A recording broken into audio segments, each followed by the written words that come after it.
This goes back to the early Dragon Ball fighters.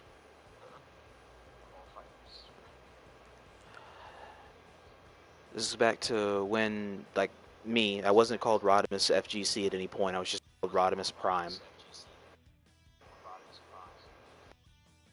And then how I came to be from a Transformers competitor to a Destiny sniper, Destiny competitor. And then how I became, over here, I came to be an FGC fighter in an era of competitive competition.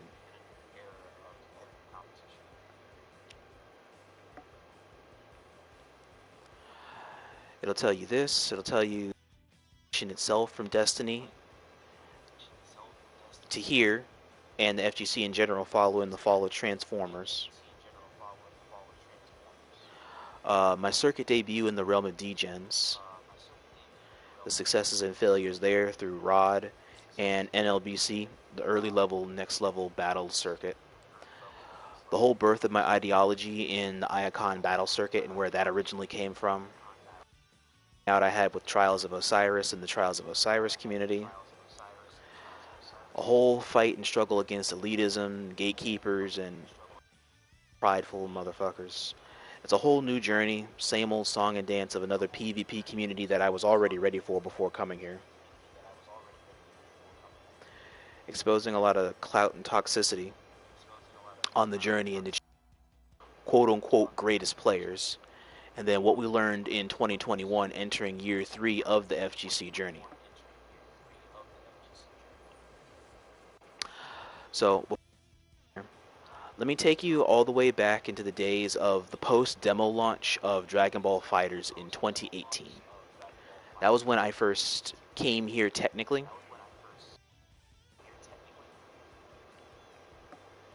It started around the week of my 28th birthday.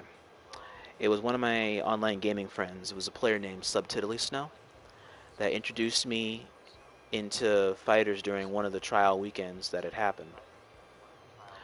It had been on the beta. He'd been on the beta every day. It was up, just putting in work. And then that weekend I played. It was short but sweet. It was barely an hour before maintenance hit, and I was never able to be on the game ever again because each server was packed. It wasn't because of connections, it was because just the lobbies were full.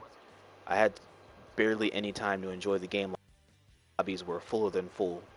You had 64 out of 64s, and you had 32s out of 32s across all 6 continents, including the 3 East Coasts and the West Coasts and Japan and the European servers and all that shit.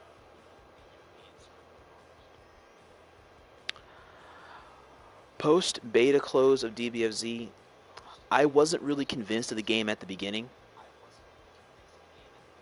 I had to watch more videos that otaku content makers made on the game. This was a time when I didn't know what Twitch was exactly because I never used it or applied it. I knew there were streamers on the game that mainly got the word out across medias about this game or games like this daily. Hang on, someone's calling me.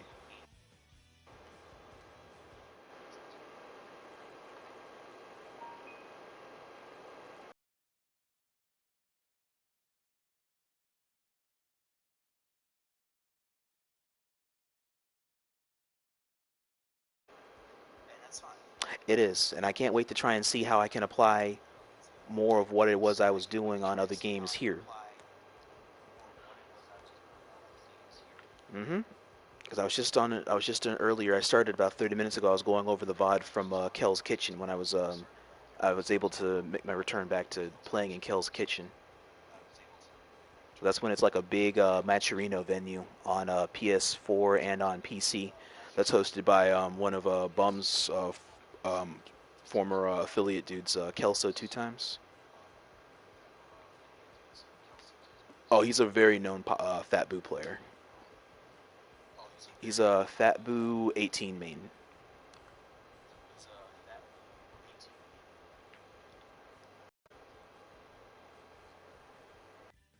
Oh, you can sit and chill. Once I finish up my story, then yeah, I can go ahead and take some games.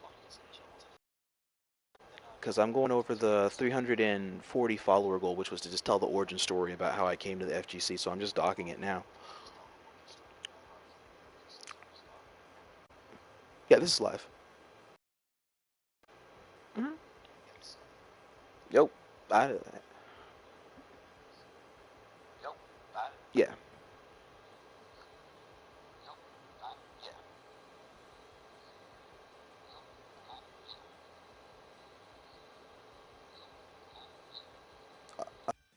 I don't know if they can hear you in the background or not. But let me see. But for those of you out there that are spectating or just lurking either or, let me go. I'll resume from where I last was. So, in post-beta close of Dragon Ball FighterZ, I wasn't really convinced of the game at the beginning. I had to watch more vids than that the otaku content in the game at the time. This was a time where I didn't really know what Twitch was exactly, because I never really knew it or applied it like that. So I never knew that there were streamers on these games that mainly got the word out across media about this game or games like this daily. Or they were just generally known by these types of gridirons. Like, but there was Enigma, there was Double L, which I knew from Xenoverse, and I didn't really knew that he would be big here. Cloud I found out about over here through the and some player named Nakkiel. Randomly came across a video about a guy named Bum, or after some bum, found out that it's the Bum, but that's later down the line. I just always knew of gaming forums like Reddit and GameFAQs, so I talk on them as much as I regret dealing with the topics of gaming politics some days, but we take the good with the bad. I had the money at the time to pick it up, so one Black Friday of 2018, I set aside some money to pick it up. Later December, I came here to the FGC scene from some past competitive platforms and experiences such as Transformers and Destiny and the Xenoverse competitive platforms. My friend, Subtitly Snow, that I'd referenced earlier, he got me into playing the game, and then I really did like it from there. The story was garbage, but the gameplay was solid. Replaying the story, ironically, just casually playing lobbies with him, was really how I learned to play the game.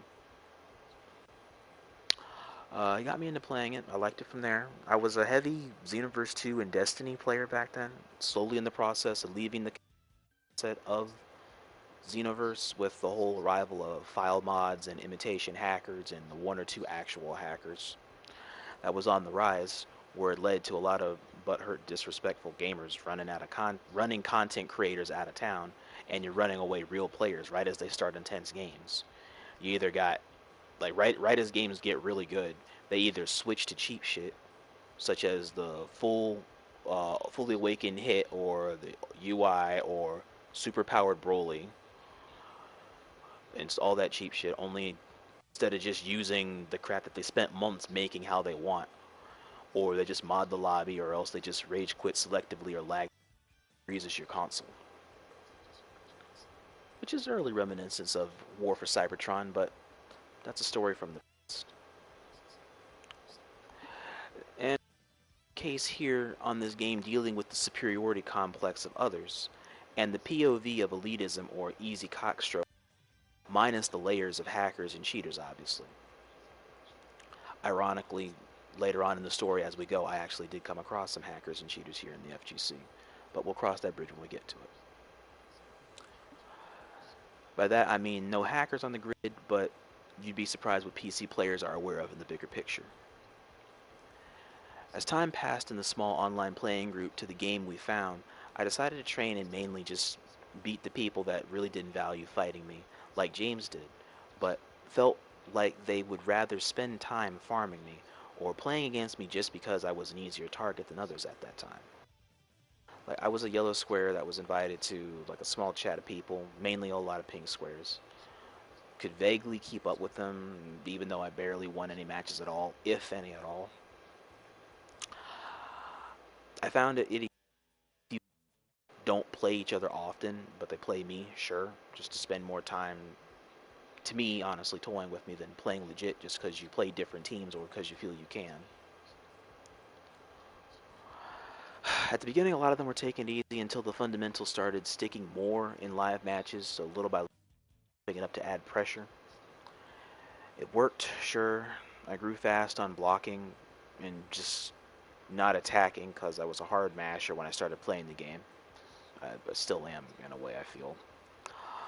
A couple of them still gave out instant bust ass as I stayed improving all the time because they say it's, quote, the only way I'll learn. Which I guess in a way they're not wrong. I just don't appreciate the toying. So after moving on from them, I still played with James from time to time, whenever it is that we're free in the evenings. I never really went online to casuals that much except to just experiment with stuff. Still never really did that well. And then just me and him just stayed playing games. Aside from that, I felt I needed to keep going and to strive higher if I personally was to enjoy the game. I know that for this type of community, it wouldn't be the last or the players wanting to go easy on me, believing they're doing me a favor, or dealing with gamers of that irritating mentality to never take you seriously or just screw with you because they can or feel like they have to. I wasn't going to let that turn me away from dictate my gameplay. Being here was fun for me regardless of the frustration I needlessly had to endure. And for once, I had no negative emotions coming into or going deeper into this competitive scene. Even though there felt like more than enough reasons and instances and disagreements that would easily feed hatred to this fucking game right away. But I never took that with me because I didn't found it like that. My play on Fighterz wasn't founded on. I can't say the same for other games like Call of Duty or Rainbow or Destiny, but I can say that here. So a goal I gave myself was a pretty simple one on the journey, was to work to try and see if I can get my orange square back. And explained in a previous documentation, so at that time, like when that was and how easily that had happened, that I was doing really good at the time, or I thought I was. And there was another dude that was easily doing fundamental shit that was actually structurally fundamental at my level of, what is that, like demon rank, I think, or something, or SS2, one of the two, and he just easily just dusted me.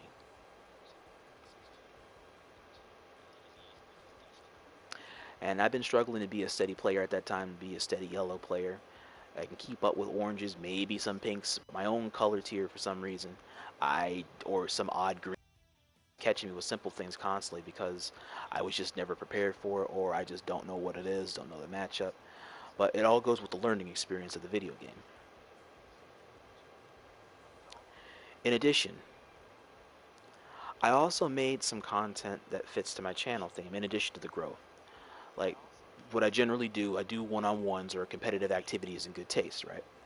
The best way to do that out here was working towards these big matches on streams or against streamers themselves.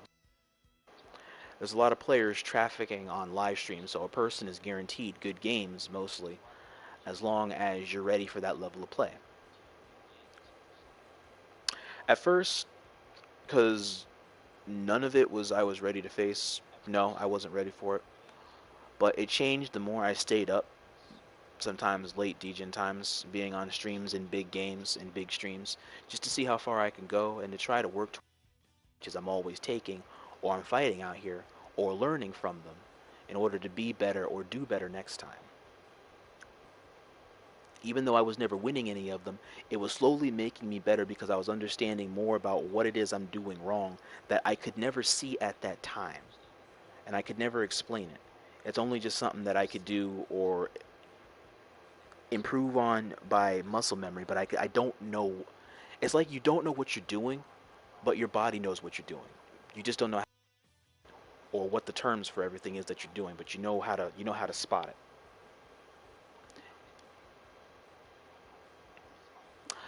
Said friend is featured, well, Subtitlely is featured in a lot of my DBFZ work on this platform. So while I stayed fighting him in addition to them in order to continue stacking on the experience, while I eventually gave up Xenoverse 2 and the competitive scene fully to shift a stronger, more engaging focus here to Dragon Ball FighterZ, and that's paid off greatly in the 2+ year time span so far, it seems.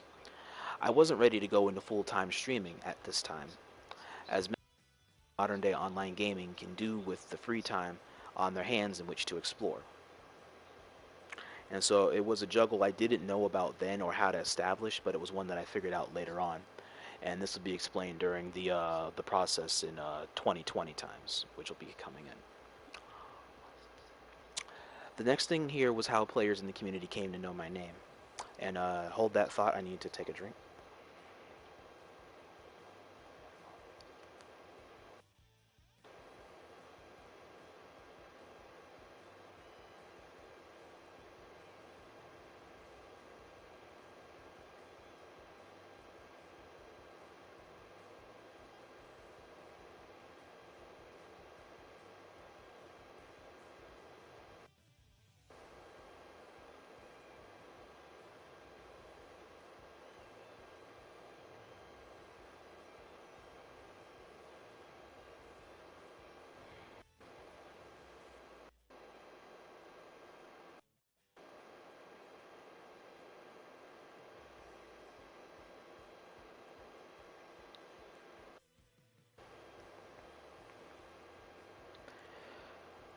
Okay.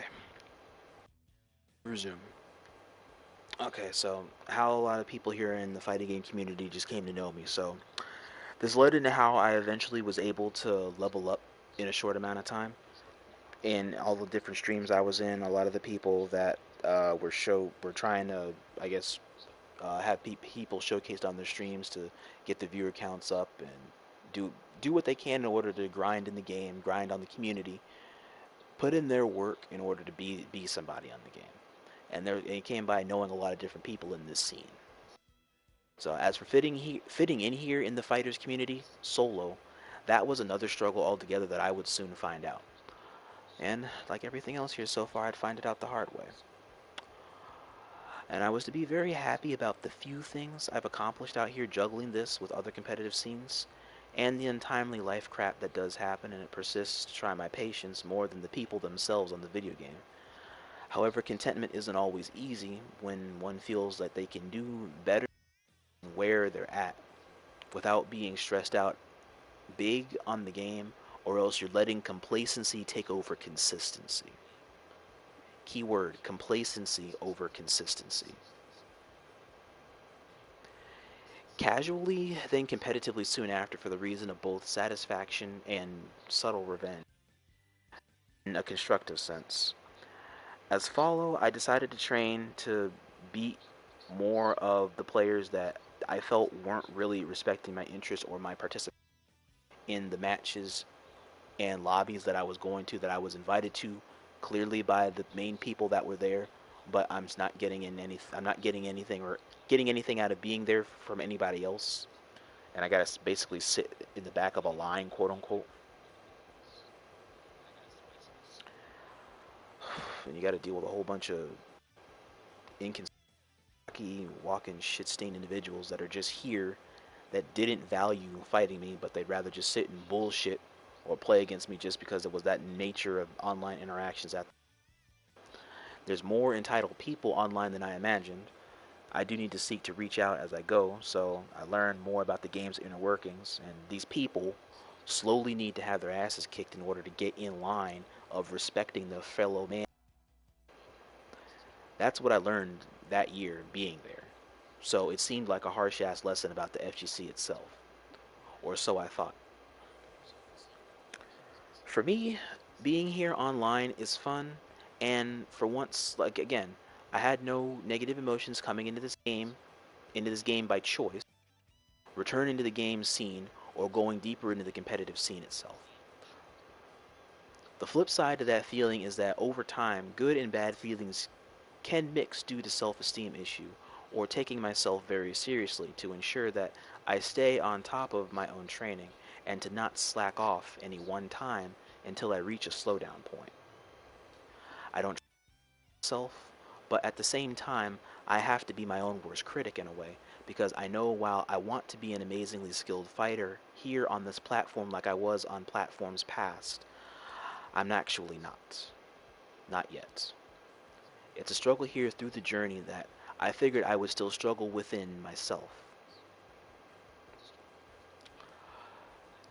To this point, you're caught up from 2018 into mid-2019. So we're going to fast forward 1 year later, which is to 2019, early 2020, before the shock of COVID-19 hitting. We'll get into that too, because that's a whole other layer of this too. So I made my way into playing DBFZ into more of a journey through of growth. I saw and talked with many different gamers and gained different aspects of the FGC and how games are sought out here. I also connected with a lot of different gamers online in the PvP scene through good social media and even better live stream chats. Met a lot of people talking about the Boondocks, Mighty Morphin Power Rangers, Cartoon Network, anime stuff of old and new, etc. Bro, everybody I was talking to in a lot of these scenes were amazing people. Absolutely amazing people. Like, I never connected with so many random people. It's literally like I connected with this many people that I never knew that well, this in-depthly, was literally an Otakon convention. And then I also inadvertently learned about some of how Twitch works. Some, but not everything.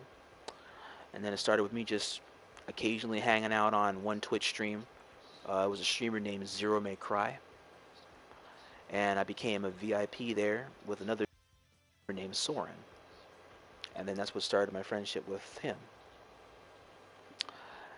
My training with new friends would then begin as I was introduced to the game, to a really good gaming circle of Millsy FGC.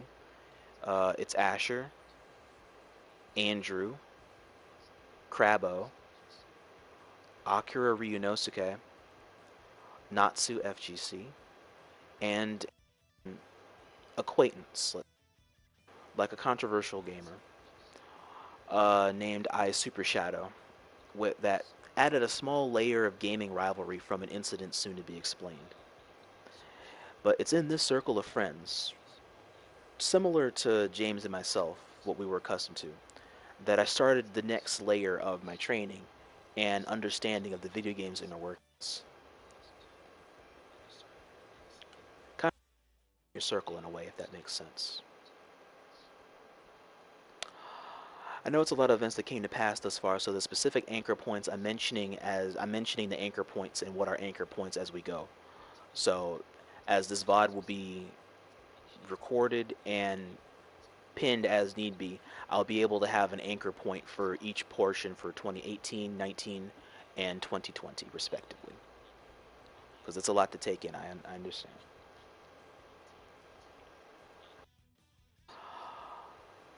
Next, so this was how I ended up being known to a fair handful of H.O.C players and affiliates and circuit players, wherever circuit that they ended up going. Because there were a lot of circuits that were active back then between PC and PS4 before they started dwindling. So it started late 2019, early 2020, before Season 3 was even announced.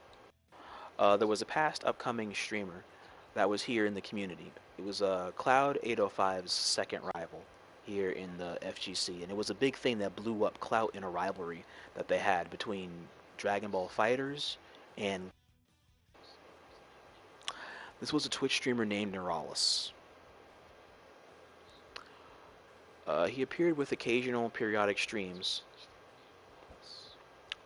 building his audience in these afternoon streams and segments where money was riding on the line in matches from Tekken 7, 5, DBFZ, and Granblue, and these were called Beat the Bot challenges. It started with Nueralis defeating Lotus Asakura in a solid 5-0 match in the first Beat the Bot challenge on Twitter, on Granblue and Fighterz. Then it grew to be his thing, that thing that he does. That brought a lot of players out of the woodworks through the fighting game community to take part in. You get the viewership, get the clout, grow a platform, rinse, repeat, boom. That robot literally was banking viewerships every single week from just this one process of coming on whenever it is it's convenient and hosting a money match that's open to anybody that if they can beat him. That blew up. Around here in Anti-Venom's late night tourneys, I got introduced to a lot of main guys I see on stream all the time. I was introduced to both the gamer I knew from Ride FGC's late night streams and a tourney goer. His name was Noah C. I think his tag was also go by the name of Freaks and Geeks. I was also introduced to my first affiliate players in the H.O.C program before they became full H.O.C players. I was introduced to Vermeer, then Rokushin player, 18, Measy, Infiltrator, Obelisk, and Tron Killer. And we got together to come up with some ideas of teams we ran before on late night streams to get this Nueralis to see if he can stop shit talking on console players and come fight us more so you can be happy and content with getting a challenge. Get him to start streaming more of his Beat the Bot challenges on PS4 over PC. You started on PC, but PC players over there, there's a small handful of them who were legit OD or legit powered that are predominantly free for you to tear apart, saying that he's the best. I get it. You gotta bring in attention so you get the bigger matches. But we're suggesting to console where all of us are looking for that break, that chance to take on a big dog in the ring if you expand your options. The late night crew from the D-Gen roundup, a few players training to be pro level guys in pro level status, a chunk of the H.O.C players in full pro in like the flesh that are trying to gun for blood to get money. Oh hell yeah, you literally got open house coming for you every time. And he literally had open house every time he streamed his Beat the Bot challenges on Fighterz. DBFZ on PC doesn't have that big of a dedicated turnout at that time. Console, however, you were packed with 10 fighters at minimum compared to the 6 or 7 at best he gets from PC. You weigh it out. This was his method in ducking the smoke, however, and I give actually. Unless you're in his Smash Brothers Discord, you'll never know when he's streaming, so you can't always stay a step ahead of him. In addition, he never uses the same optimal or suboptimal team twice, so you want to be aware of what most of the main cast of fighters can do for most teams in terms of base pressure and versatility. It's a base first to 3 or first to 5, generally for either $20, $25, or $50, and you got to learn as you play in order to win the money. I had my turn up to bat alongside many gamers to face him. I only fought him 2 or 3 times successfully. Once was not with money on the line, which to qualify for the $50 match. The other 2 were money matches. The one to qualify was the $50 showcase. It started off as a tie game, but he wanted to go ahead and take that as an L, so he took it seriously when we actually went legit for the full 5.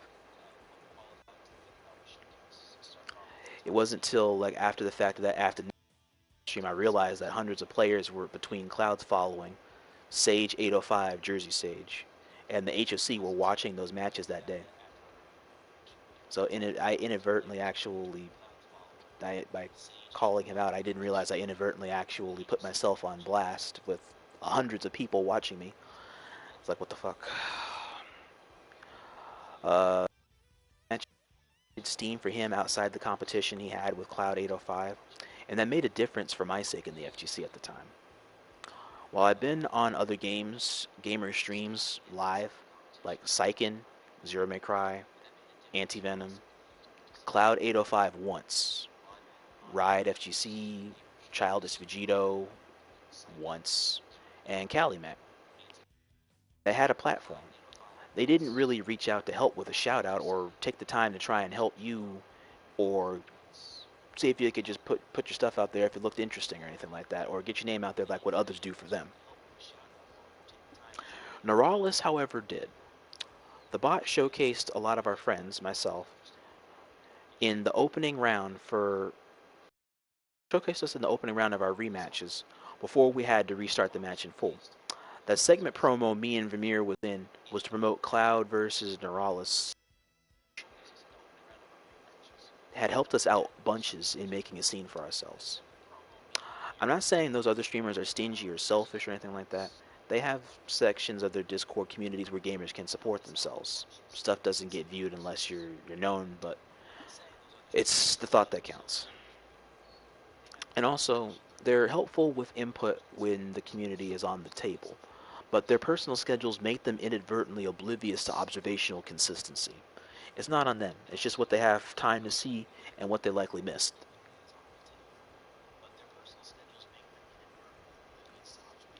I used that opportunity to both help him further build his Twitch platform by seeking matches from professional and quote-unquote professional players on his panel that has briefly done to huge success, and established my own rather small platform that hasn't grown amidst a further hustle to be a TTV gamer or a Twitch gamer at that time, or to be a Twitch challenger. Since then, he's since moved on from the FGC and he went straight into Valorant's beta and now the Valorant's full gameplay. I still post in his Discord from time to time. I'm just not as heavy. Now in 2021, the Discord's been shut down, and the Beat the Bot challenge discontinued, and there was something else with it too. I can't remember because it was actually determined who Nueralis was. It was actually two people. It was a guy and a girl. Which I had a feeling it was all along when I heard the feminine voice at one point or another. I had a feeling it was a chick behind the mic. What was it? Then there was the one time I was invited to an H.O.C gathering stream by Kali-Mac. That's when I first met both. I met Scamby 82. I met Scamby. Can't remember the rest of the numbers off the top of my head right now. Then I met Lapiz. Lap. And then later on I met a couple of H.O.C fighters that were playing in the tournament that day. That was like a huge Mac was hosting. I met June briefly. I met Rose and Legendary Predator. Or later on he'd just be known by Legendary Pred. Anyways, I was a guest there doing a stream in order to take part in the tournament, but I couldn't afford to play in the tournament because you got to pay to play. You got to pay to play online in order to support Cali's training program, and that's perfectly fine. I hated it at the time only because I hated being poor after already accepting the fact. Like, I want to play in competitive arenas full of a lot of non-stop bus ass, but I understand that I'm too poor to actually be there with the purpose. Have the PayPal or online shit like that at the time anyway. So while I have a credit card, I am in no good position to use it selfishly for video games or on just myself. More important, they're in reflection of the whole. So anyway, I fought Lapiz and his friends offline for a while. I fought Lapiz in like a really big 1-to-5 that Scamby was able to. He was on because he was wondering who would win just to be honest, just for the hell of it. That was the first time ever I fought Lapiz. I lost that set 5-1. That dude's cooler and Tien combo was insanely strong. I had never heard of no shit like that before. And so then Scamby then asked for a set while we were watching some of them other play. And I was just getting clapped around the house. We was bouncing ideas back and forth and applying those ideas to different teams we were using, based off of the odd teams we saw through Cali streams of the tournament. Then after our set, he just randomly just made me a mod on his Twitch. I was like, oh man, that's OD. That's really nice, man. I couldn't appreciate it more. At first, I wasn't sure how to feel because I thought I had to be good in order to be around these guys or to quote unquote roll with these guys. I thought rank 3 because it always what rank is or what is lacking, as well as players going quote unquote easy on you once upon a time because you're at a low level at first sight. I explained that I used to play with people that only took you seriously if they see your level before they hop in the ring against you. They thought that was bullshit. I agree. This is why I fuck with Scamby, because Scamby is the man. So Lapiz and Kali-Mac were telling me that I was already good as I was for not knowing a lot of FGC terms and shit at the time, but can progress further if you do take time to invest further into the video game's inner workings. So I took the gig as Scamby's moderator and stayed on board to meet a lot of H.O.C heads behind the scenes through the tourneys that Kali-Mac was hosting.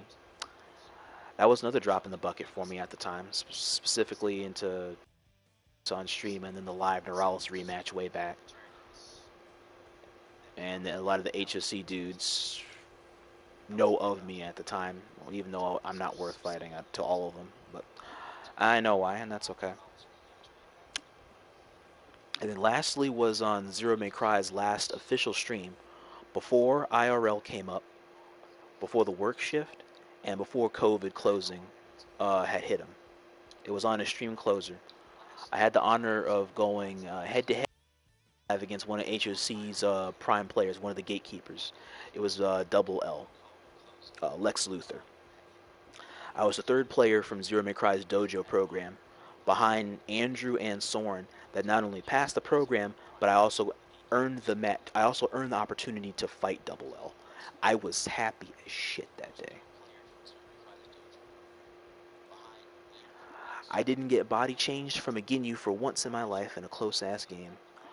Unfortunately for me, it was only one game I was able to get out of it because of the way timing was that day, and the way when it was and the time Double L had before he needed to go out before he needed to work, so he could only afford to either take a 1-2 or 1-1, depending upon the person and the person's availability. So I went ahead and just hopped in there as I could, like right now, and then just take the 1-1. While I did lose the game, I gained a mass amount of respect from having almost beaten him in one match on the first shot. A short match, but it's one of my most favorite TTV encounter matchups I saw from House of Chaos in a long time. If I ever do get a chance to meet him again, I really just want to thank Double L, because it was that match that I originally wanted to seek from him since the beginning of the game, when I first saw him on leaderboard. Then a year later, I actually got a chance to go one-on-one with that guy on leaderboards. I only wish to see if I can get a rematch with him at some point one day, which I might. We'll see. Like, you'd be surprised what the hell can happen in this community these days. So, all these things I mentioned between Nueralis, the money match, Kali-Mac's tournament, and ZeroMayCry's closing stream. Those were key anchor points, as each one flowed into the next one that would all ask of a lot of skill, application, and attention that weirdly enough was rewarded time after time as I made the VODs to showcase what I could do, because nobody believed that I fought all these people at that time when clear. So I was like, okay, just look at the damn VOD and you'll see I fought all these fuckers at some point or another. I didn't beat them, but I got a hell of a lot of nice rep for having fought a lot of these dudes, because I'm not scared of any of them. I want to fight them. And then, the Twitch streamers was another thing. Like, there's a weird strong point that I created for myself without realizing it, and this also plays in what I was saying. This was a point that ZeroMayCry pointed out briefly, and one of his followers went further in depth on from watching the links in Discord when they saw more about ZeroMayCry's moderators. It was like, you spend a lot of time fighting iconic or barely known faces. It's a weird online trend that you created for yourself, where growth happened through each encounter and by you getting better, and raising your name out there each time you meet a new threat already well known in the community. And like, as good as that is, yeah, this does have vague constant failings, as not everyone is accommodating or open to matches as they appear by their personality or the way they carry themselves. A good-looking front, or facade, if you will. And this became more common over time in different circles. It just took me a long time to catch on to the varying versions of a facade. Till these days, I'm still surprised by it. It's just people are masking it better. Some streamers fight only their friends, or only high-ranked players, or Rose, Pride Trooper, or higher. Mostly ignore the matches and opinions of lesser-ranked players, or else other players literally set up a timely paywall as a creative middle finger. You have to sub or have a Twitch Prime or pay them, basically, to fight them or have advice from higher tier players. There have also been several camps that turned me away due to condescension, blunt superiority, my rank, or ignorance of fighting game terminology. Many of their following better. Outside those, it's because most are average but have a high rank, so people flock to them. Like, they ride the flame just to end up putting themselves on a pedestal above all others, and then suddenly get all in their feelings when they get knocked off the fucking high horse. Sometimes even above all, because you take so much pride in yourself to a top. Like, last I checked, I shouldn't need to worry about rank talk, because it doesn't matter, or so everyone declares. And among others, I also should be able to have my own opportunities like others. Yet hypocrisy is just so casually bliss to where I really could hate everyone out here by just how they carry themselves. And just know that just so many people are so many fucking liars in this community. And they get away with it. Everyone outside the few real needed players in the game of FGC business are terrible judgmental hypocrites that throw their weight around to make a trend, and they're just kids half the time.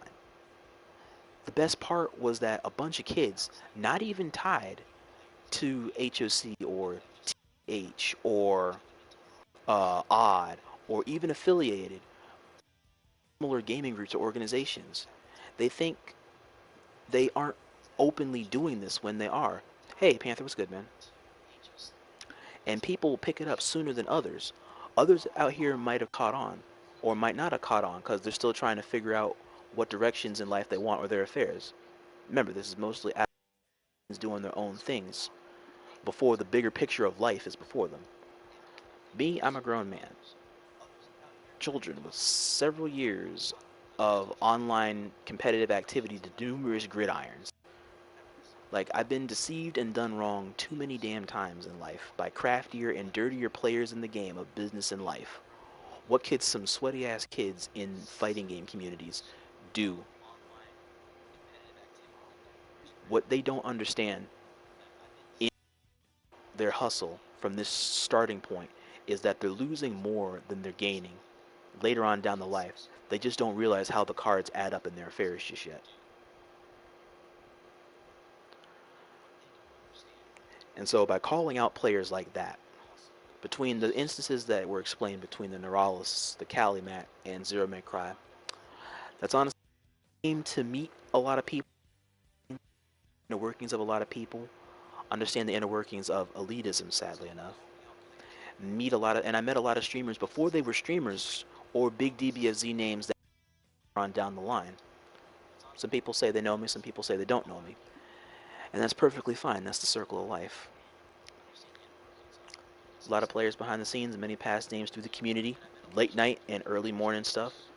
I met a lot of them. You guys know them, like the likes of Salty Yugi, God named Fleet, Nueralis before he was a player in season 3 of Fighterz, Shaud L before he became one of the moderators for Just Relax Kid, Meezy back when we both first joined ZeroMayCry, when he first team Videl training, and you learn from that Videl master before he threw Videl in the trash for some bullshit because he lost to a real Videl master. Props to Meezy. We met Student FGC before he became a PC dude putting down PS4. We met, much love out there, Nakkiel, I miss you, dude. We met Bum. A lot of select H.O.C folk that know me as R.O.D or that Kaioken guy. We met Hexpro, Shaud L before he became Shaud L. I met Hexpro back when he was in the legend mode and still heavily grinding fighters. Coach Steve somehow, I don't even know how that happened, but we ended up meeting the coach. Half of JRK's chat. Faulty Things, R.O.D FGC, his following, Shoko, Tony Muse, Cloud 805 as moderator, and other gamers that were there before he streamed Grand Blue or anything now. Hold me in the way of recognizing what I'm working towards, trying to be supportive, being supportive in general in the communities. I try and help the platforms along what they're doing on. I'm a regular on a lot of their streams. When I have time to be around, their advice is always heard. I give advice just as commonly as is demonstrated. Other content goers just make a vague guess while half are listening, mainly because they're just still doing their own thing. I'm also not taken lightly by them when I'm fighting players on stream, and I appreciate that. Some of them have been taking it easy on me when I told them that I need you to keep it 100%. And so I call people. I restate it again if I need to sometimes, that I want you to try your ass off. I'm not just your friend, I'm also your enemy here. Do me favors by going easy against me or allowing me to enjoy the game. Me enjoying the game is pushing myself to the limit to bust your ass by busting mine. Fun for me, and it weirdly enough is actually sweating on a video game sometimes. Like, I've been playing video games competitively for 15 years, and somehow it still is enjoyable to me whenever I break a sweat on a video game. It's like the fun is just beginning. It revitalizes my interest to just go harder. Pause. So for the most part, it seemed to be working in my own projects on games is what generally was the generating positivity at this point. Oh hey, Lakota Wolf, what's good, man?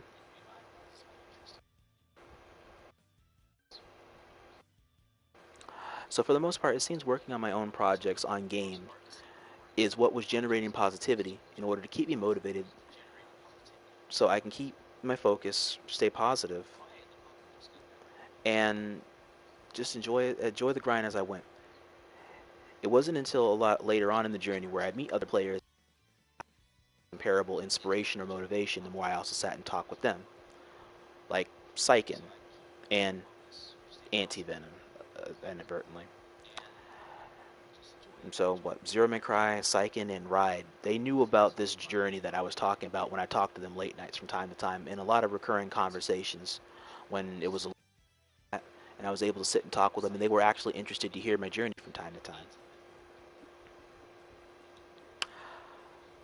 Okay, that covers the 2019 into 2020. So let me go into the start, which was the fall of Transformers and the full PS4 conversion, and then that's when I started being more around here. This was also around the time when COVID hit, and so I'll go into how that came and how I came in actually streaming more on this game. Enjoying the game, meaning whether you get destroyed or you go with someone, you learn something either way. Yeah, exactly. Lakota, how you doing out there, man? It's been a minute.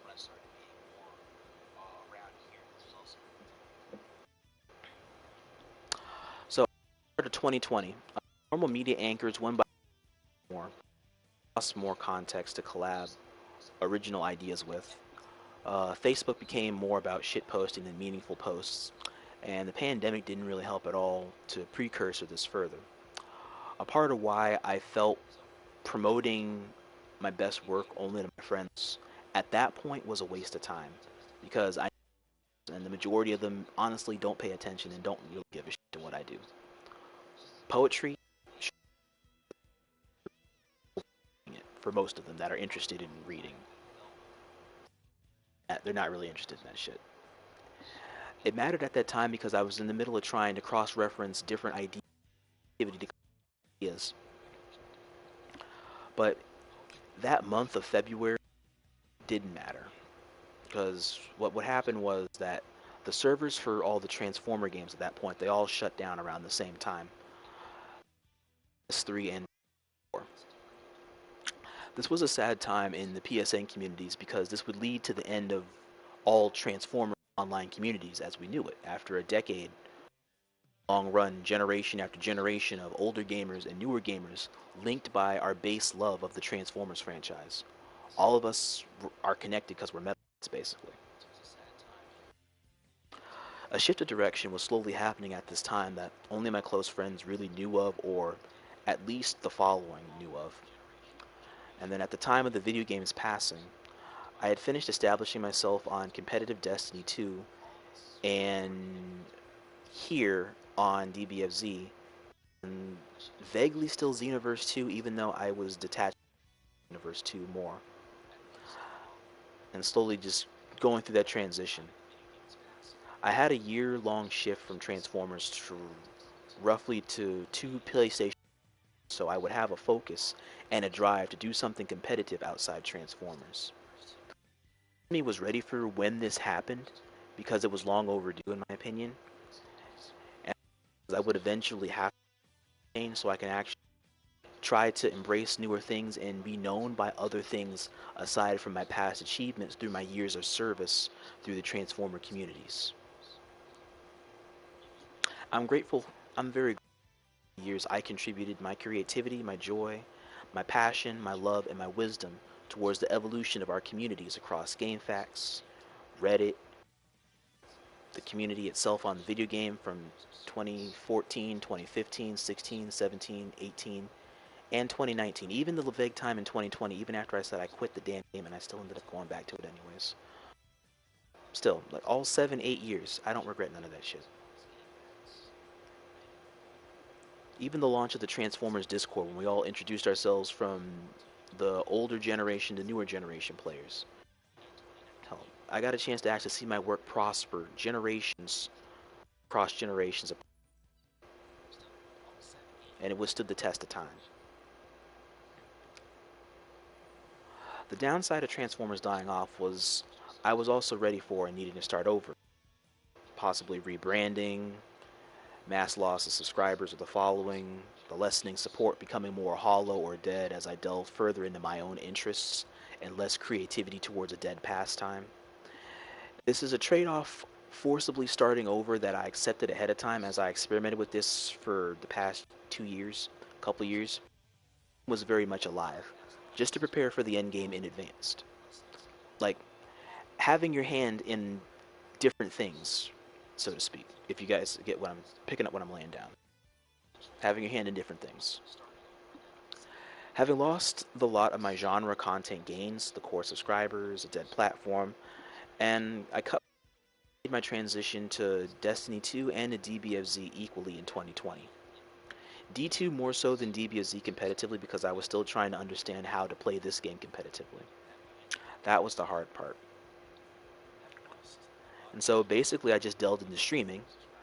I was more aware of what streaming was and the Twitch value at that time, so I chose to try it out. And that same month of February, I took a friend's advice as she suggested that you just go ahead and create a Twitter also. Better chance of finding you as a contact, expanding the media platform, blah, blah, blah, blah, blah. I didn't think it would work to make a Twitter at the time because I didn't really think a lot of Twitter. I don't still think a lot about it now. I just use it for business. Beneficial for business, so why not? I would have been wrong before she was ever right, and she was always right, so we gotta hold those L's of enlightenment. Because I said that Twitter wouldn't work and I would never really be famous or be important, and it ended up being the adverse, and then here we are a year later. She's probably still virtually laughing in my face, so I still gotta hold that L. RV, thank you, love you. You're still right.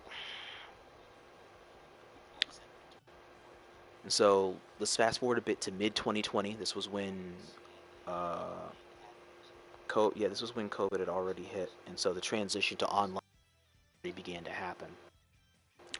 Hang on, I need to get something to drink real quick. I'll be right back.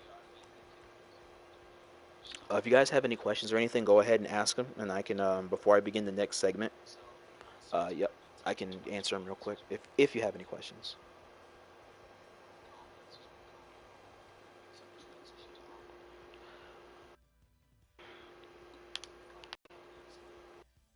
Be back.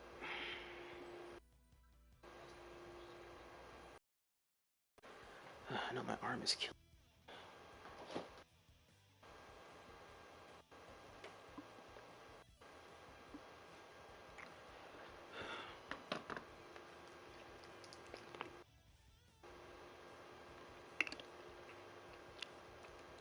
Okay. Took my Gatorade out the fridge. I'm good. Ryder, before I go, did you have any questions?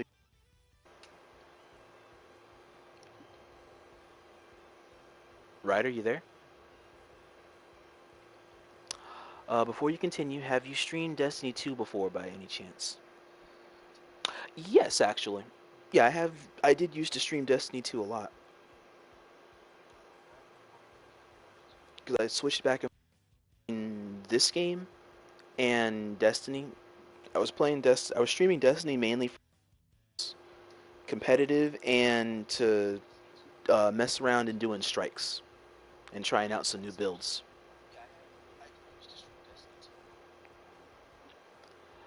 Because I used to stream it when I was playing on my Hunter and my Warlock.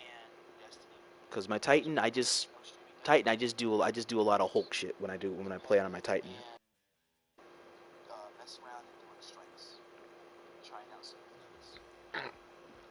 You can even see it on my profile because I even platted it. I platted it on stream.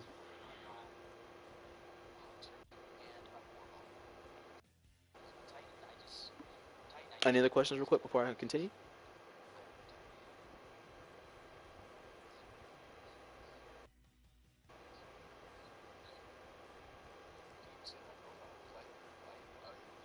I have played it a little bit with the new patch, well, with the new update. I just haven't gotten the chance to really go or play it with any dedication.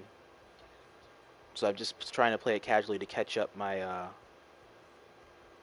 levels is all. Oh, okay.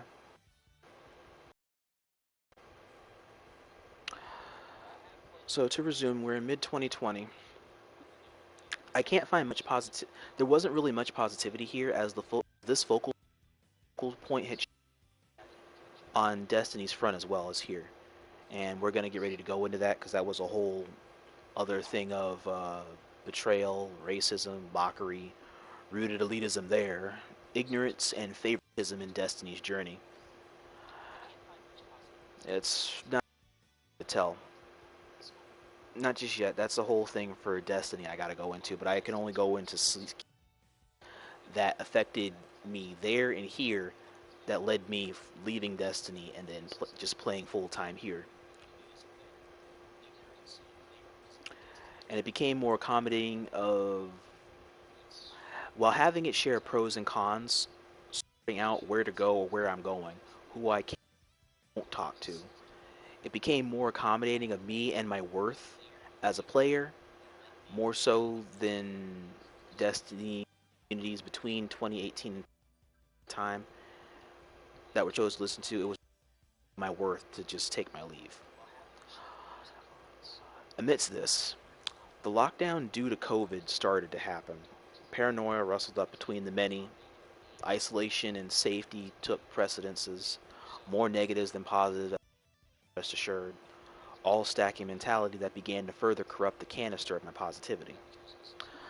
Clarity and resolve became much harder to come by, as in my time was slowly not becoming my own anymore in taking care of others on their times. Caretaker. Satisfaction from honestly just going to sleep, not waking up till the next day. Responsibility come taking care of others' affairs over time. Personal time was always just me basically being interrupted by others, or being interrupted by phone calls or other people's problems stacked onto my own to sort out. And I gotta deal with that because that's life. That's a juggle of responsibility, satisfaction, personal time, and sanity that was a daily struggle. It was a daily mental tug of war. There are days I won, days I lost, more days I lost due to mental fog, not even knowing what I want, where I'm going, or where I am. All I know is that the launch to this year played me like a damn fiddle. The rest of the year was just a dumpster fire in motion. People can't take care of themselves or can't stop being told, as if common sense is dead. Hold on to the very end of this to do what it is I can as I can, and try and make positivity on my own, since nobody around me is damn sure positive. Over time, amidst the help I sought and never really blunt that only I could achieve what I sought from life and the community now, and in my own aspirations. Knowing my was already also prepared in advance to embrace for much sadness that would logically and surely follow in my affairs. My next journey through 2020 DBFZ Online began fully at Season 3's advent. Almost a brand new journey thanks to of the occasional NLBC runs I'd enter, or the rare but accepted small sponsored scenes from O.F.A Groove Gaming, founded by its streamer O.F.A Groove, not a subdivision of One For All, but is sponsored by One For All. And then lastly, the presence of R.O.D, or the Realm of Degens. It was starting with the renewal of R.O.D, speaking of, since Straight Strippings was promoting newer faces and mashers all the same equally. That scene was promoting Kefla's DLC, and it was a mass transition of offline events to everything being basically online only going forward at this time due to said pandemic. It was a mass social setback in time in early 2021 when this could slowly change back in select areas. So in short, set pros and cons happened like this. Alright, 1. Alright, gaming time and personal time became more scarce between self-care, micromanagement, and a hollow depression from a lack of contact with friends, but more real-world scenarios and blunt grief and or exaggeration. 2. Vaguely having to start taking care of both myself and my mom and her friends, arrangements on the weekends. That by itself took up half my day every single day. But as long as we're getting the supplies we need or would need in time, that's fine, it would have to suffice. 3. Trying to cook, keyword trying to.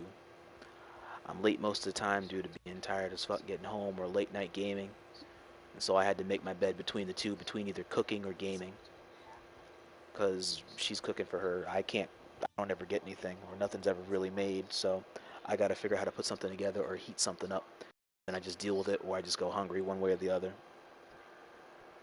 So I'm never really happy. 4. Trying to write. I had to publicize, but I didn't have any time or private time to myself to sit and really assess my ideology for how I wanted to write them.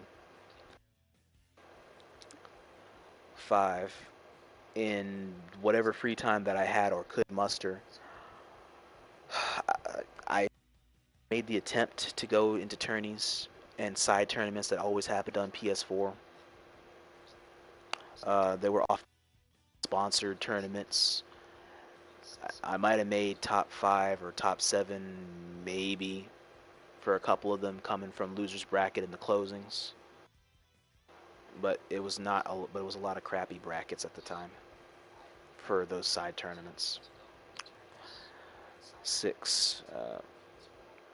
There was a lot of times, honestly, I got overwhelmed by a lot. I just had to just constantly keep taking breaks back and forth because I want to be on a video game, because a video game is a highly strong outlet that I have to funnel a lot of emotions that I have that I either bottled up or not heard. I just hop on a game, I just play, get my emotions out. I have it as an outlet. And if I don't have that outlet, it's very difficult in order to try and muster a more concrete way of thinking. And so I just kept taking breaks from the game in order to try to write, try to cook, since cooking is also a way of putting your emotions into something. And then during the said breaks, I just kept taking them. Tried to think of new team ideas coming back over here. Thought of one, worked, didn't really get it far. Then what was it, number 7? I wrote out the early concepts for the tournament that I was talking about in our friends' communities, the tournaments you know now, but we'll get into that later on. And a lot of the quote-unquote pro players' discords that nobody ever seemed to pay mind to for the longest goddamn time. What else was there? I got featured in DC's opening highlight reel in my first week back. It was like in the 36th or 37th NLBC program. I can't remember. It just happened out of nowhere. Kind of fucked it up because I got nervous in performing, realizing it was not like several people watching or several dozen. It was several hundred people watching me. And so I'm not even gonna lie, I just froze up and I got my ass kicked live. Like really badly.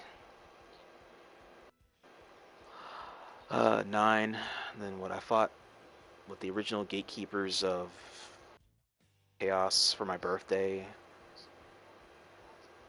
Was there? I fought I fought Nitros and I fought me in 2020. I fought him for my 30th birthday. I fought a mini assassin. It was one of the it's when he won events. He invited me and several others one day. I was really depressed that day, so I didn't really give a fuck about paying attention to my DMs. And then Meezy and another dude were tagging me to like, Rod, you need to get here now. Like, you need to look at this. And I was like, what do you guys want? And then Mini Assassin's like, okay, look, I'm taking people now after my comm event. He invited several people personally that morning before opening up the lobby to viewers. It was like really surreal. Like the dude wanted to just take the in the grapevine to figure out what they're about through NLBC and all that shit. So I was like, oh shit, I didn't realize it was that type of thing. So had I stayed in my mood, actually, I would have missed that opportunity that Meezy was trying to help me with.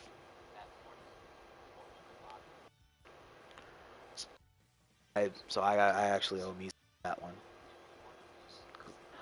Granted, I got 4 others, but I did get the others in putting up a good fight against him, because he was curious for the longest time about what all of us were about, and all 5 of them, it was like 7 people in that lobby, and all 7 of us were able to put up a decent fight even though we all got 4-0'd. I appreciated the opportunity and having fought a mini assassin. I look forward to whenever I get the run back with him.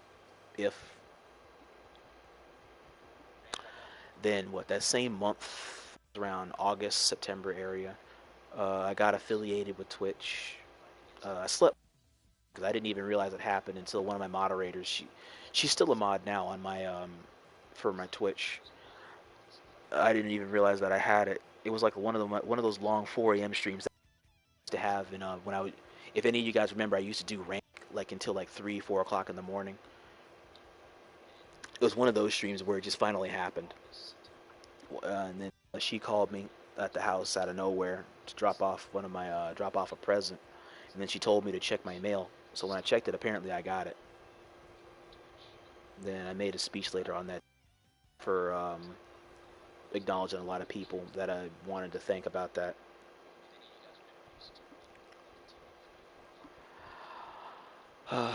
Then it was an idea that at the time I mentioned, like, I almost accepted the idea of a fighting game environment being more of a young man's game and drive to seek towering goals, and I just have to deal with kids either way ahead or else think they know it all, and it's just forcing me to feel less out of touch because I have to make sense of shit clearly not from my generation or relating to the ideology or comfortability that I came to know that's no longer relevant. And I clash with a lot of closed-minded idiots, and I feel less like I belong here. That's not how I want to think, nor what I should think. A person striving to be the best in Maryland at what I do, I don't want to think like that, and I don't like that. Like, I can't go around thinking and relinquish a moment of weakness and try and make this into a strength point, a strong point. Like, if anything, what the mindset I needed to have is that I'm an older gamer here to beat down a young gamer. And tell them that it's not their platform. Older heads can surprise you too, because you can without experience.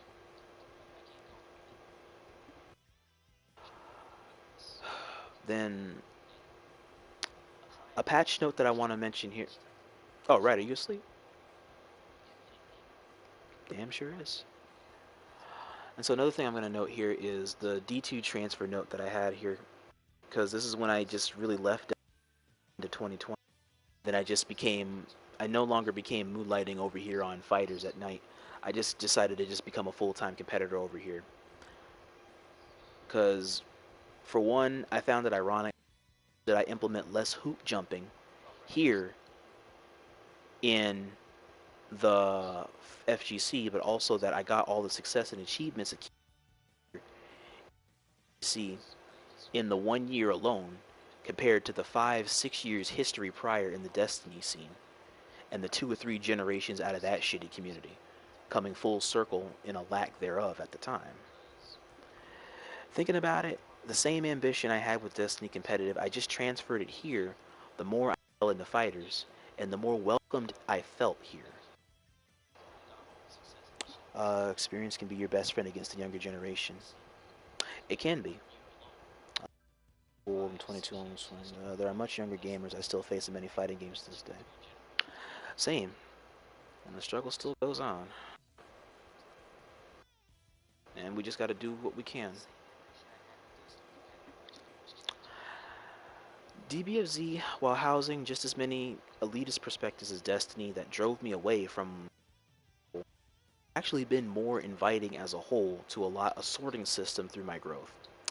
It's way more manageable here, detours lead to newer opportunities, weirdly enough, and I arrive at different conclusions that still seem to benefit my cause. My drive existing, again, mainly happened because my goals actually have a to succeed if I stay on them and can see them flourish rather than blow up in my face from being lied to about how success works. And by that I mean encountering a past recurring problem of it's not what you know, but who you know. That same problem applies here, which we'll get into later on. Yeah, Sharon, I hear him. He's snoring hard. I ain't even gonna lie. Destiny, I knew more of than any other fighting game, because I was really passionate for so many years. Yet none of it mattered, because a KD isn't up to par to how or what you think is actually relevant unless you have connections. People don't acknowledge or respect your opinion on different levels of PvP unless a KD reflects the POP. Like, who the fuck asked? I had ideas for years that I've always contributed to so many different circles and different vines and ideologies of groups for years that are shitted on because it's assumed I'm not good enough to have this opinion, not having the stats or experience to back up what I'm saying. I ignored like hundreds of thousands of others' postings, the same shit that traffics as you. Yet, okay, so including playing the first game since the beta, way before anybody here was even relevant, and I don't know what I'm talking about after 6 years of playing Destiny. Okay. And in 1 year's time, here, let's go over here to DBFZ. Alright, this community share of more problems and headaches that started my journey, but a few of them actually came around in the end. I just took them long enough, but we're here now. But there were plus points here too. I had mass successes through varying PvP scenes. Most players know who I am because I've been on so many different streams and people know of my struggle and my journey through trying to just get by and make something of myself here. So that way I can put in the work like I need to. I learned my growth from losing a lot in this environment so I can adapt as I go and eventually start getting gains. While most shame me behind my back or easily belittle me, real ones stay supporting me and helping me through the hardships that are past and present and yet to come, rather than just come and leave when I fail, as many people have done. I have a gradually growing audience. I got my own small patch of a platform in the FGC that's I got new ideas that bring in fresh interest every I have a project in play and always have a newer project in play that's eventually heard or is eventually to be heard and is always budding new results with each new installment. So in short, I got Destiny investment, 6 years pending, with nothing to show for it. On Destiny, 2 years on DBFZ, I got a new platform, a new following, hollow but it's something, comparable size to my old a past, a media expansion, recurring followers, listeners, people that listen to me, and include an opinion to aid an idea and expansion and involvement. I got affiliate for my streams, got to meet a lot of new people, and I have a new direction to boot for my activities. Hell, this was a no-brainer. I could easily see where I'm more welcomed. Just stay my ass here on Fighterz. Like, with the good comes the bad. As here, I also made my share of enemies or unfavorable gamers and individuals that would rather hurt me than help. Relations expanded through the community. I'll take this over Destiny. I will take Dragon Ball FighterZ over Destiny. And I stand by that to this day, even a year later. I would be there because I feel more welcomed here. Even dealing with the same bullshit, I still feel more welcomed here than over there. And I'm still here to show it.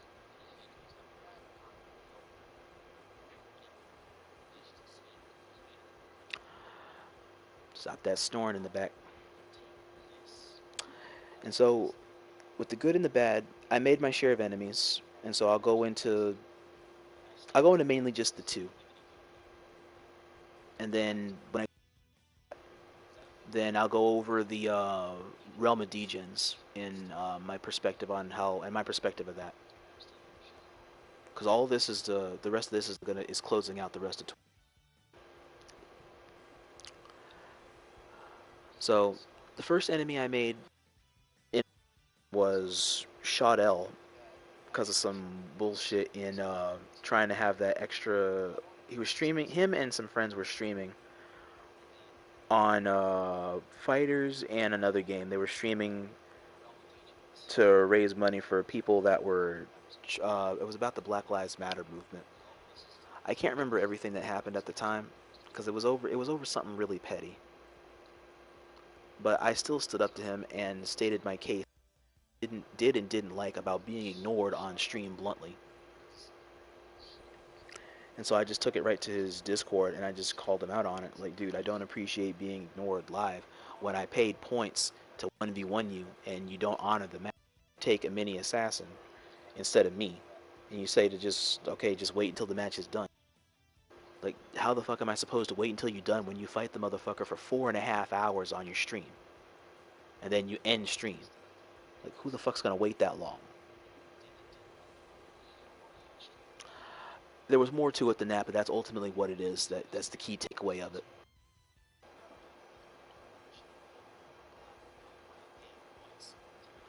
Next was Christopher Gonzalez, or Chris G as they call him.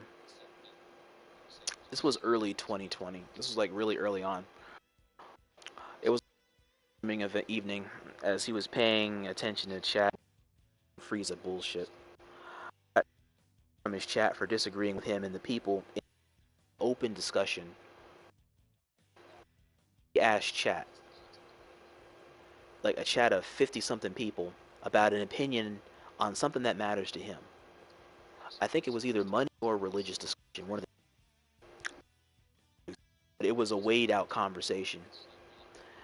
And that's fine to not like my opinion. Don't get upset. Two people that are there don't agree with you. Could explain why if you just fucking listen. A month later, I went to Chris's stream just to see if I could talk for the hell of it, only to still see that I was banned from chat. And that's fine. All my opinion in an open chat, and for that, I don't even know how many other passersby though through Twitch found the same fate. Like, why is this mother or so closed-minded? How do idiots look up to a time-honored idol as idiotic as this fucker? And I got tired of him anyway. Man is just an elitist scumbag, putting down everybody he played in casuals and ranks that can't keep up with him, quote-unquote.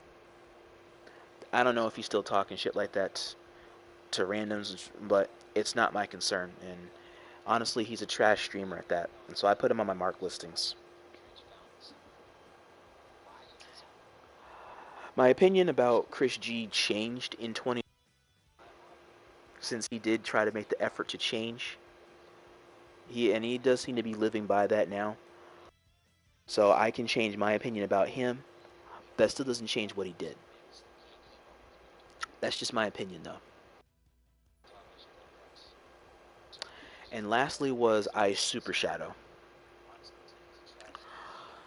So you remember very early on in my story that I said about when I spoke of an acquaintance-like meeting around the same time back in Zero, when I met Andrew and Rokushin and Mil and Crabbo and Akira Ryunosuke, and I also mentioned iSuperShadow. This is so. Alright, the reason I never consistently engage with Super Shadow, well, David, as I did with the others, is because of his bipolar-like personality, his attitude, and the confusing, derailed conversation demeanor around his friends, as opposed to by himself. At times, he even has a bluntly two-faced personality with past dealings.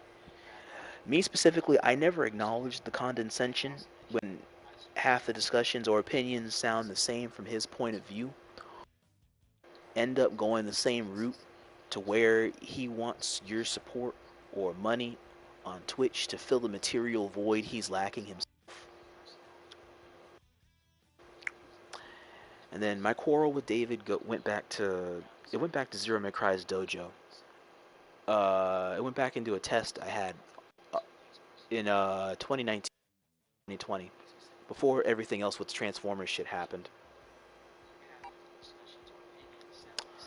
So, alright, I was set to face this Android 21 player to see if I can get a rank up test and to see if I can get my my set evaluated.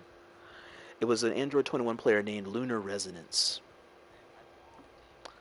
When the setting up of the growth match was interrupted, I was really pissed off. Like, he said individual, David, iSuperShadow, that he took it upon himself to just talk a huge game when a streamer's about to leave, running his damn mouth off about he wanted to play a set or a money match or some shit like that, when a set already was about to start. Like, we're literally sitting here about to have a set, and you come on bullshitting on ZeroMayCry's stream wanting to do a money match with the dude. A second, you're suddenly supposed to cater to you when the agenda was already set before you got here. What part of that is fair? And I called his ass out on that. Then on another occasion in an online meeting in Casuals, I met him in a battle again, and I know this because his name stands out too obviously with 3 or 4 W's in his name.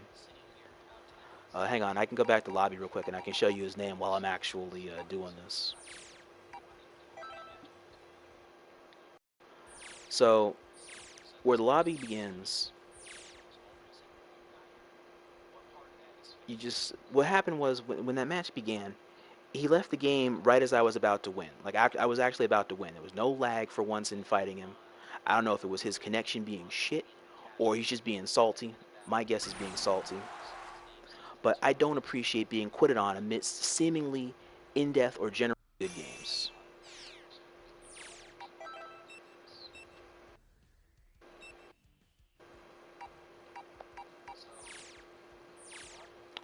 Bingo, here we go. Yeah, this fucker. So,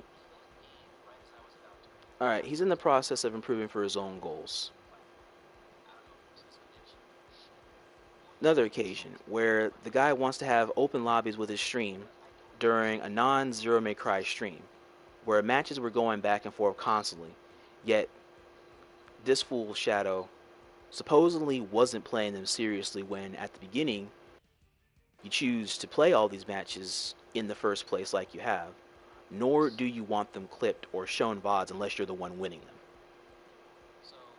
Like, he's in the process of trying to improve for his. He has a vastly longer road than I did ahead of me, but fancies himself being better than me just because the man knows more about the game than I do, but you don't show it. Like, alright, congrats to you for putting in more work, I guess. And then at times I honestly just hated trying to be his friend. because it's like you don't play or socialize online without there being a problem or an issue somewhere, or attempting to take it easy on me or everybody else when you don't feel like playing when I don't ask you to. Like, you don't want it to be shown when you lose for some fucking reason. Only when you win half the fucking time. Like, who fucking cares? Like, you give 100% whenever you choose to, and even then, if you happen to lose, you're still not apparently trying because you're not using. Who fucking cares, dude? Just play the set in earnest, or don't play anybody at all.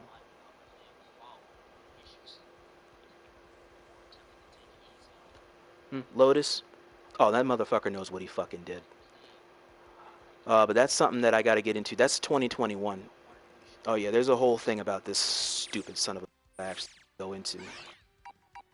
That's something else for another time. And how you doing, Gassed Up? What's good, man? Where was I? I was talking about Shadow, David.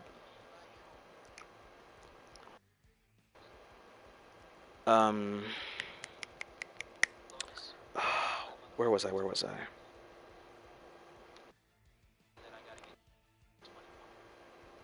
Yeah, like I honestly just stopped caring about trying to play the dude because how I felt was like, you keep wanting to play higher fighters or streamers. You want to be in high traffic areas. But I noticed that he always takes them seriously, which I thought was so unsurprising. And then you go all out on them, and then you leave after a couple of games that don't go your way. Like, at first, I didn't care what the hell you did, because it's like, you just do whatever the fuck you want to do. But then the more I keep seeing this ignorant-ass pattern from Shadow, from a lot of past encounters, I notice that it's just people wasting their time trying to fight the dude. When, me personally, I could just play better, honest people to stay improving myself. Unlike this dude with other skilled players that actually care to keep playing games against me, whereas, like, who the fuck really visits him on his streams? If that. Like, not to try and put him down now, but it just had bothered me for so long that you want people to try and contribute to your thing or pay you to do what you're not doing just to support you, but you're not giving back. You're just taking. And then at the sight of that, also, it's just, I don't like dealing with bipolar people like that, especially when it's just so blunt. Because he deals with one person one way, you deal with another person another way, and you don't deal with everybody the same way. You act differently around different groups of people, and you take everything for granted. You take whatever the hell it is. It's too random for me to take seriously or to try to joke around with or to try to make fun with. The atmosphere shifts between talking about some Sonic or furry shit, whatever it is, or shit talking players, justifying one and dunning players, or else the busting out into some song, whatever the fuck he does on some other fucker's stream. Like, he gives off the casual facade of being a sexuality. He just stays an evolvingly, highly selfish, egotistically ignorant, bipolar, furry fuck. And I said that.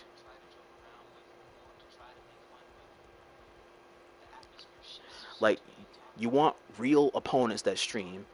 You want to chase clout and fight guys like R.O.D or Double L or Meezy or Zero or Rokushin and just get matches out of nowhere, entitled to them at your beck and call. You get matches like Asher or Vermeer, myself, Milzy, Dragneil, Akira Ryunosuke, Soren, or Gabriel, just to never take us seriously, take us for granted, actually, where we can give you better matches than those fuckers because we're more consistent at the times you actually want games. That's what pissed me off with him. Cares about business or ideals only because it's about him. Then you just sit and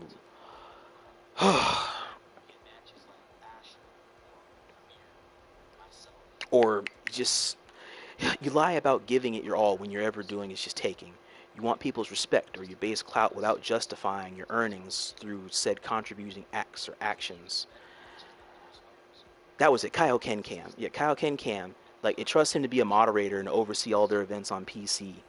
Sure, but it doesn't excuse what you the individual, do in your own part to have earned the popularity you got, or you just have, because you're a part of something that's actually bigger than you are. You just receive clout by association, not your own accolades or involved acts, in my opinion. Selectively backstab, trying to set up change as a whole to an audience involving people you know. You're randomly toxic to people, and you're needlessly toxic at that, and you just wonder why just some people don't try to fuck with them like that anymore, or your streams. I try not to be negative about people, but it's just with David, my feelings can't help but stay negative whenever I hear his name, because he just caused so much trouble and caused me so much inconvenience in what I wanted to do, because he never took me or Millsy or anybody else seriously. And then when you lose, when you have those matches, then you just pass it off, or you just never take it seriously. I didn't have time for dealing with that. Like, as much as I regretted, or almost having regretted, met Shadow so long ago, just washing my hands of a fraudulent god of destruction, or what is he now? Ultra Instinct, okay, a fraudulent Ultra Instinct, let's say, or a drama queen and some wishy-washy being. It also shows me that I still have more work.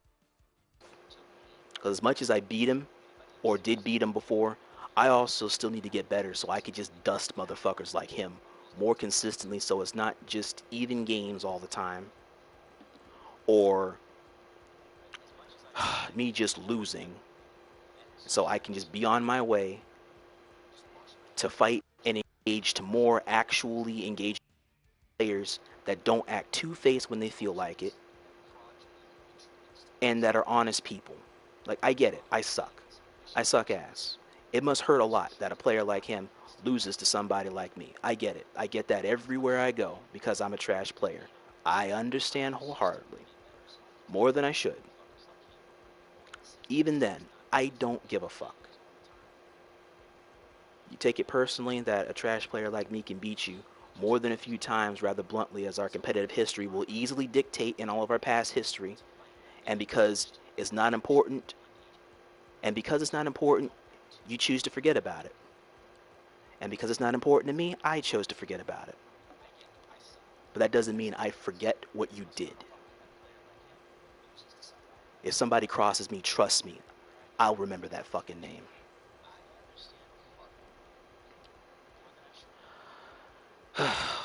Anyway, that's that story. That's a lot of stuff from the history, from the fighting games community, that I'm glad for the most part is behind me. But there is still more to it that I have to worry about.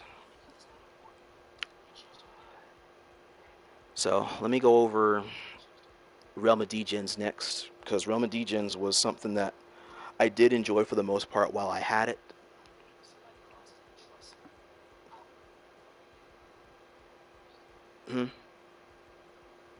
Why do you have so many people on your block listings?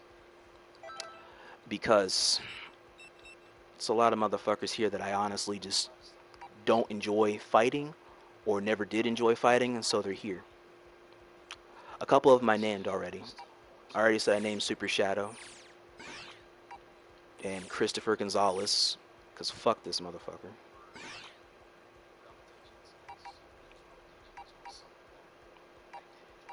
And some motherfuckers from rank that obviously deserve to be or blocked, because I just ain't got time for the bullshit, so why bother with it?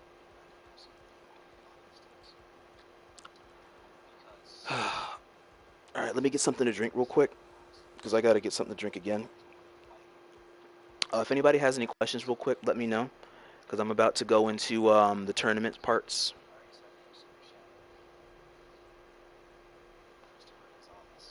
Because the next thing I'm going to go over with is the tournaments for Realm of Degens,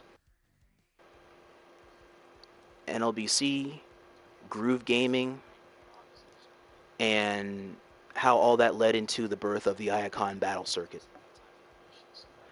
and some of the double crosses there that I had to deal with in trying to get Iacon battle circuit off the ground. Honestly, thinking about it, Anti-Venom really should be on my shit list. But that's a whole other thing in itself. Honestly, the more people on the block list, the better, because it means you won't tolerate the bullshit. Yeah, exactly.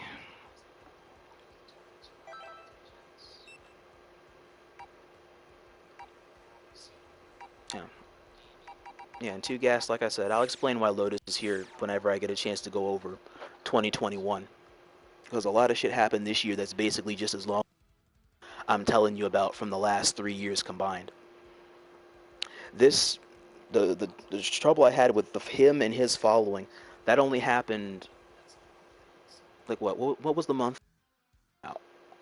It was basically that whole month. And that's what led to the whole shitty situation with him, but I'll get into that. That's something another time.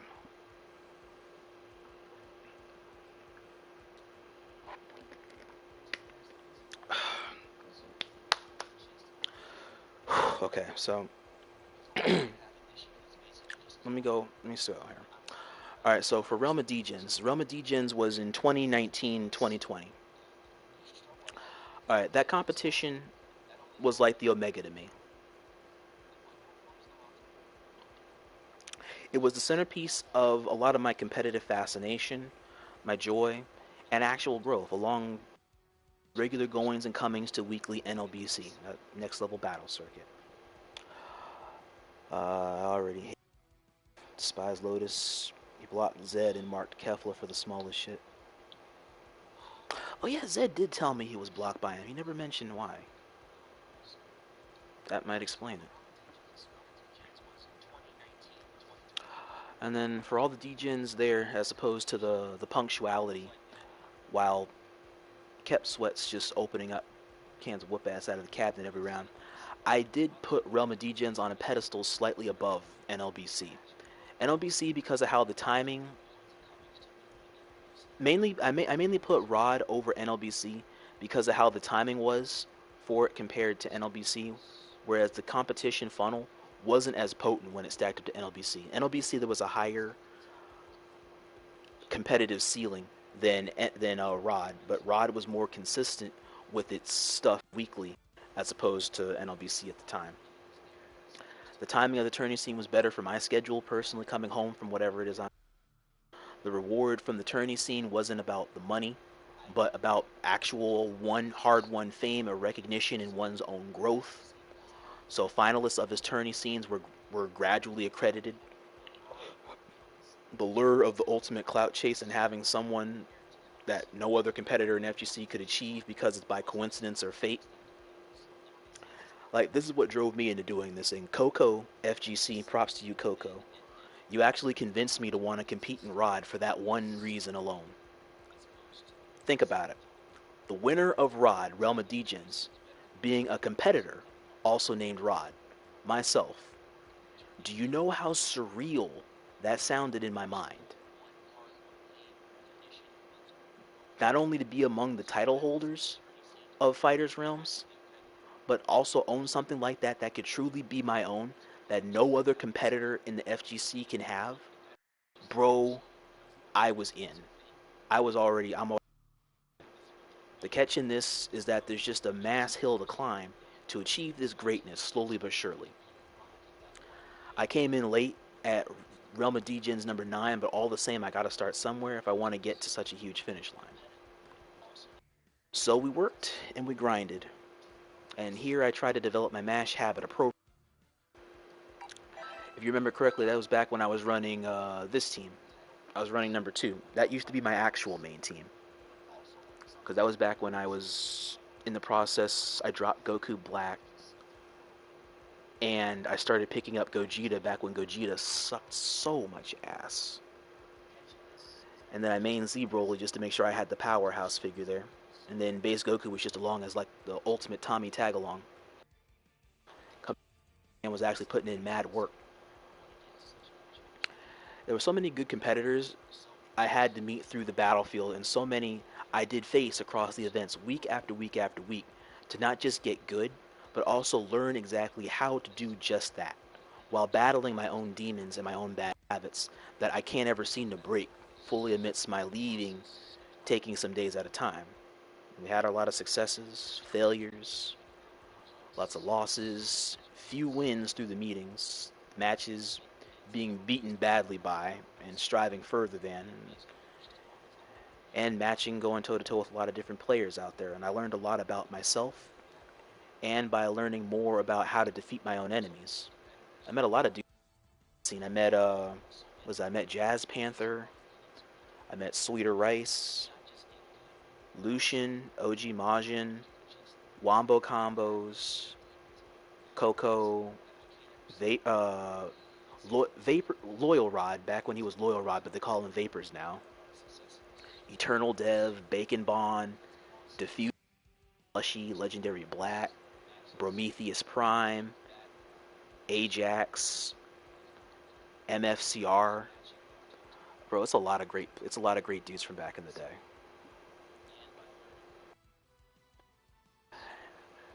And then there were a lot of really great. There was like two instances that I had a really great match. I had a really great matchup with someone where I was really close to being in the losers finals, or being in a finals setting, and I was able to get it, but I didn't get the actual thing. And so what I was I oh shit, yo, oh, I didn't know we got raided. Yo, hey, what's going on there? I'm hanging. Yo, what's going on out there? Welcome. Welcome, you guys. How you doing out there? Welcome to the late night sitting in.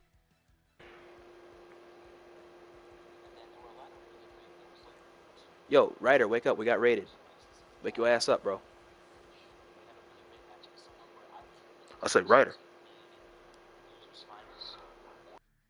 How'd your stream go? What were you guys streaming out there?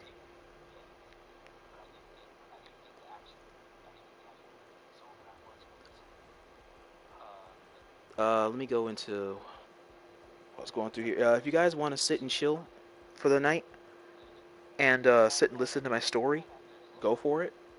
If you guys like my story so far, let me know what you think about it as I've been talking and going through a lot of my stuff. I was playing Strive and DBZ. Oh, who do you play on Strive?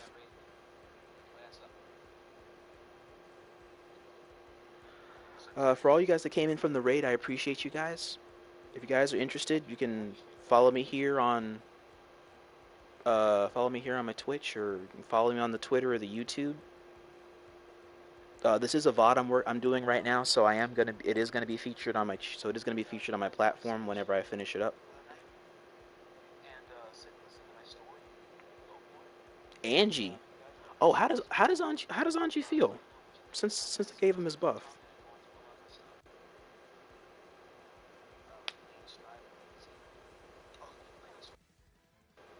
And if you guys want, you can check out my Patreon. I work on a lot of good stuff.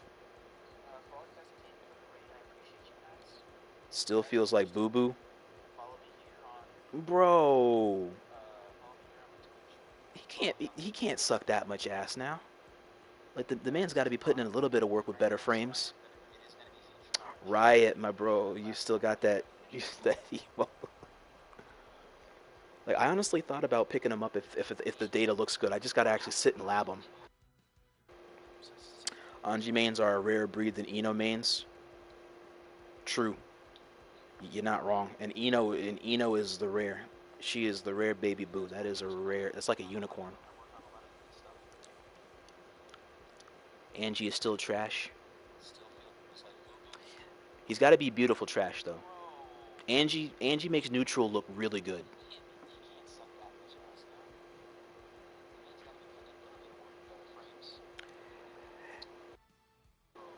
You can literally air grab his fan toss.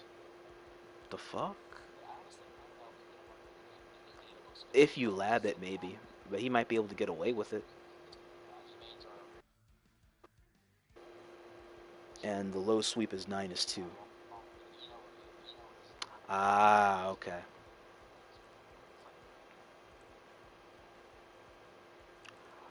Alright, well, let me go on ahead and resume where I was. You guys can go ahead and talk amongst yourselves. Sit, chillax. Going in the last part of my story here, and then I'm going to go on ahead and well, see where this goes actually. Overhead, mashable, and minus on block, and I have no safe options.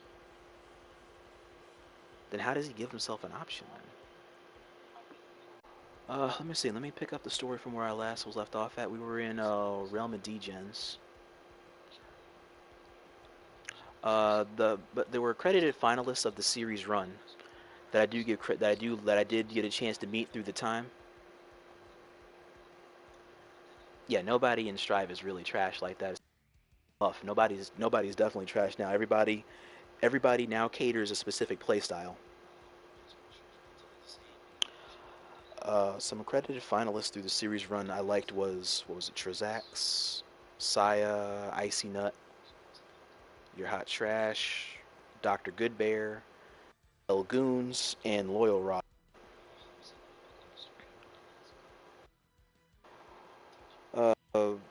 Highlighted matches that I had that were the matches I had that got me was one with my waifu, my laifu. Another big one was G Money. He was one of the more memorable one of the more memorable battles I had was fighting him for upcoming faces in the Realm of Degen scene in the later programs when he was promoting newer faces. He kept because he was one of the old straight strippings was one of the TOs that kept promoting older heads like they were going to keep coming back in circulation when they weren't. Because when some of them got PCs, they just ditched Fighterz on PS4 because of the way that he was running the tournaments, because he didn't do connections testings or anything like that. You just take the connections as they are and just see. So the few that were around or that were coming up in the scenes are the ones I turned my attention to so that way I could work towards trying to meet them in battle. He was one of them. Already had a really good head start towards getting a really good name for himself because he was featured in one of Cloud's live stream grinds in his R.O.D streams. In addition to having almost defeated Cloud in matches in the series, he was a UI adult. I fought him in the top 8 of losers finals of Realm of Degens. He was either 21 or 22. It was one of the. It was like directly after Lag Masters, because Lag Masters was the one where there was really no point that he just had that anyway, just for people with shitty internet.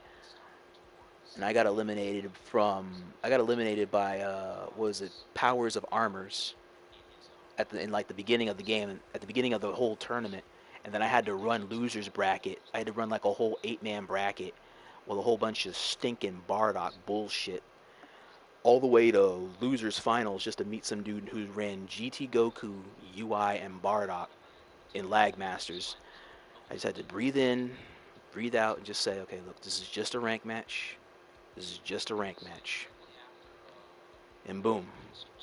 I didn't get shit out of that. Fighting G Money, well, I lost that set. That honestly felt a lot more rewarding that game. Much more rewarding.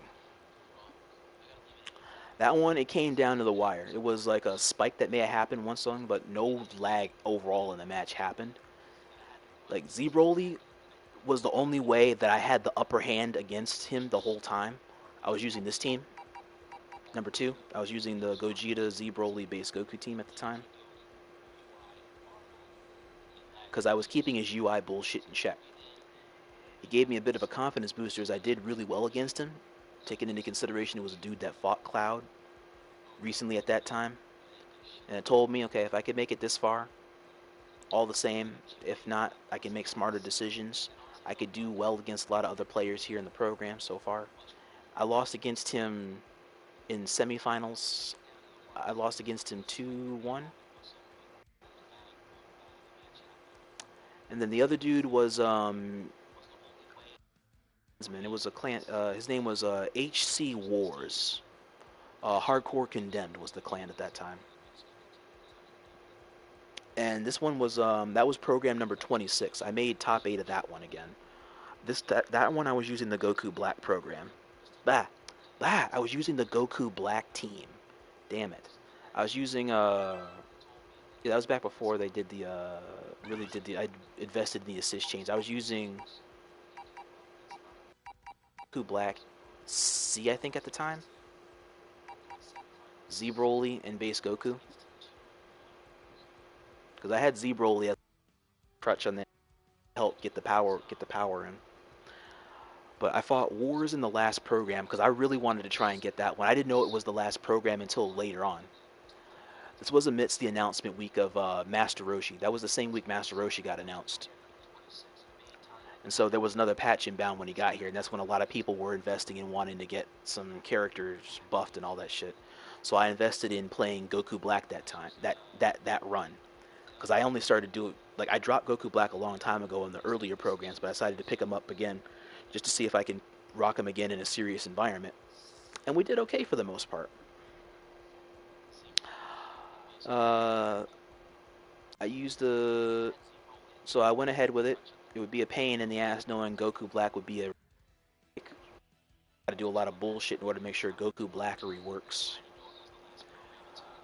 It worked on point. Base Goku brings out it all of perspective. Luck would have it, the team, even though it was a struggle the whole way because Goku Black was taking one for the team every single game. But it worked. We made top 8. Goku Whack was carried. Made top 8. Goku Black for the very first time. And thankfully in Straight's Discord, I was actually the 3rd Goku Black player behind Icy Nut and Legendary Black to use Goku Black and get into a top tier placement. I didn't get to grand finals, but I crossed the finish line of getting him to finals all the same. So, yo, we take a W, even if it's actually an L. So that's where I met him. Wars. He was a really convincing SS Vegeta Z Broly, really aggressive player. I didn't have the knowledge in fighting, knowing the Vegeta Goku Black matchup, but I did my best. I lost that match 2-1. That one was actually on stream. But that was a damn good match. I can't even lie. That dude's Vegeta's Z Broly combo was really good. And then as before I knew it, we ended up, that's as far as we were able to go.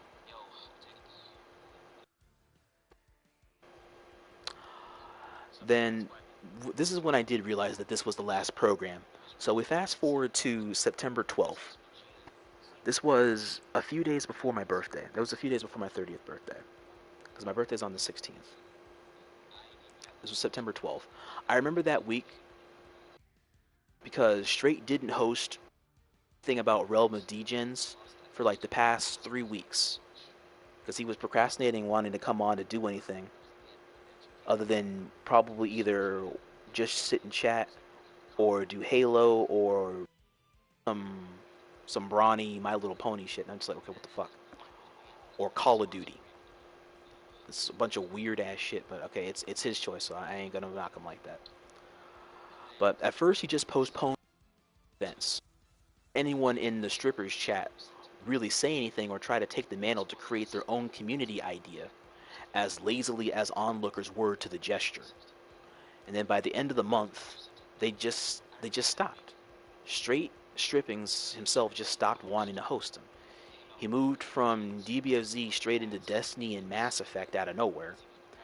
And then he just stopped streaming later on due to moving from his current place with his girlfriend to wherever it is he's at now. What annoyed me the most about the situation was that he didn't just post this shit in announcements that he was stopping events or that he stopped streaming. He didn't do any of that shit. People know, because you're getting people's hopes up every week about wanting to contribute to some shit that you're doing, or you're not keeping us in the know about whatever it is you're doing. You even like hell, for me it was due to L Goons and Sire that I even found out, because I asked numerous times about it, and because I brought it up briefly. He just personally didn't care to do them anymore. I thought it felt inconsiderate to not make an update about those things. Like, it's fine to not do them. That's fine. I'm not criticizing you for just dropping it out of nowhere. I'm criticizing you for not letting people know because you've been doing it for so long and then you just drop the face of the earth. That's what I criticize straight strippings about.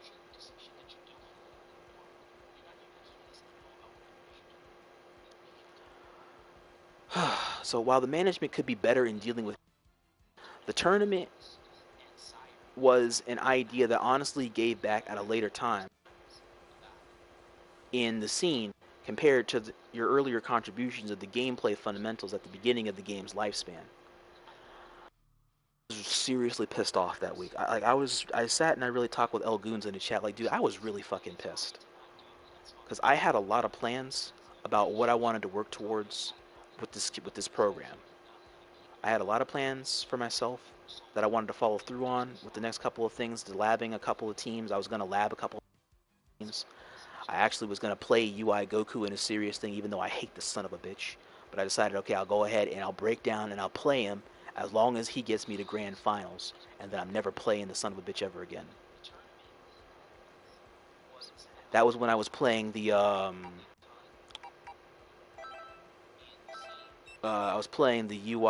Videl and base Goku team.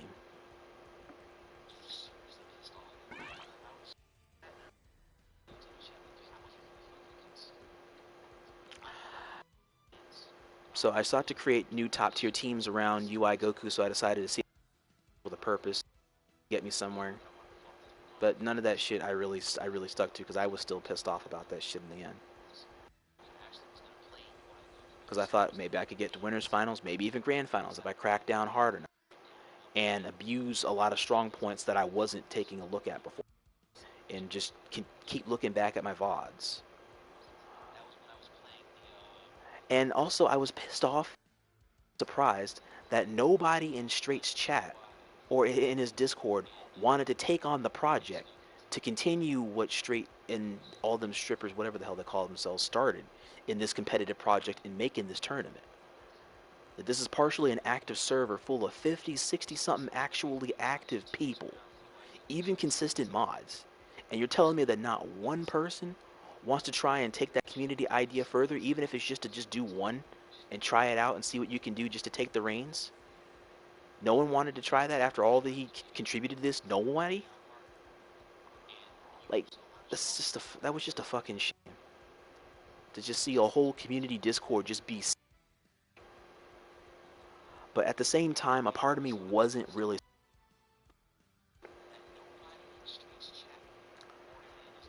And it was just that was just one headache.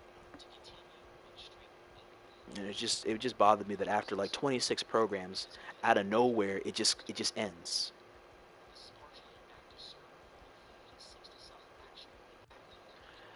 The next one was that was 2020 to the beginning of 2021, and I'll go into the I'll speak on this for a bit because it was a sponsored, organized tournament. A series of people played, was a great element in my journey in a more high-level exposure. So I'll speak on this also for Groove Gaming stuff. If any for Groove Gaming, the Twitch TO affiliate group, One for All O.F.A. It's from their organization.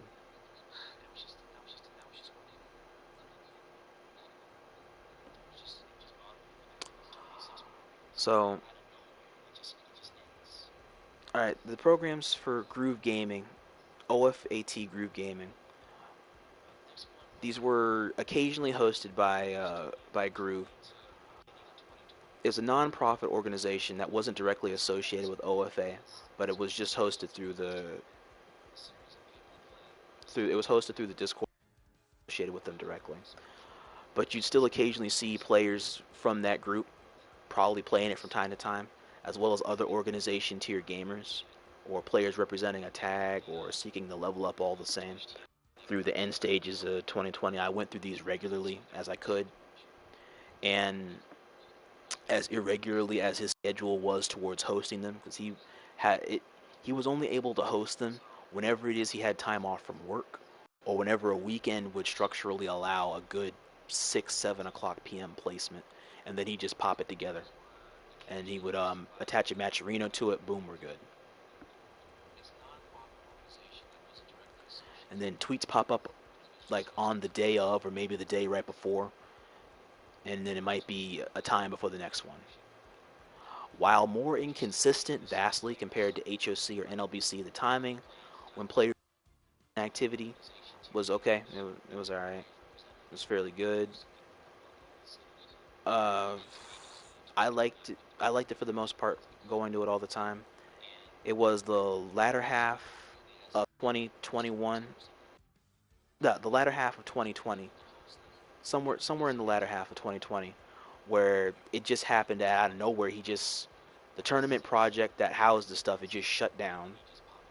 Him and another dude, his name was Brian Hakai. If you guys know the name of O.F.A, Brian Hakai.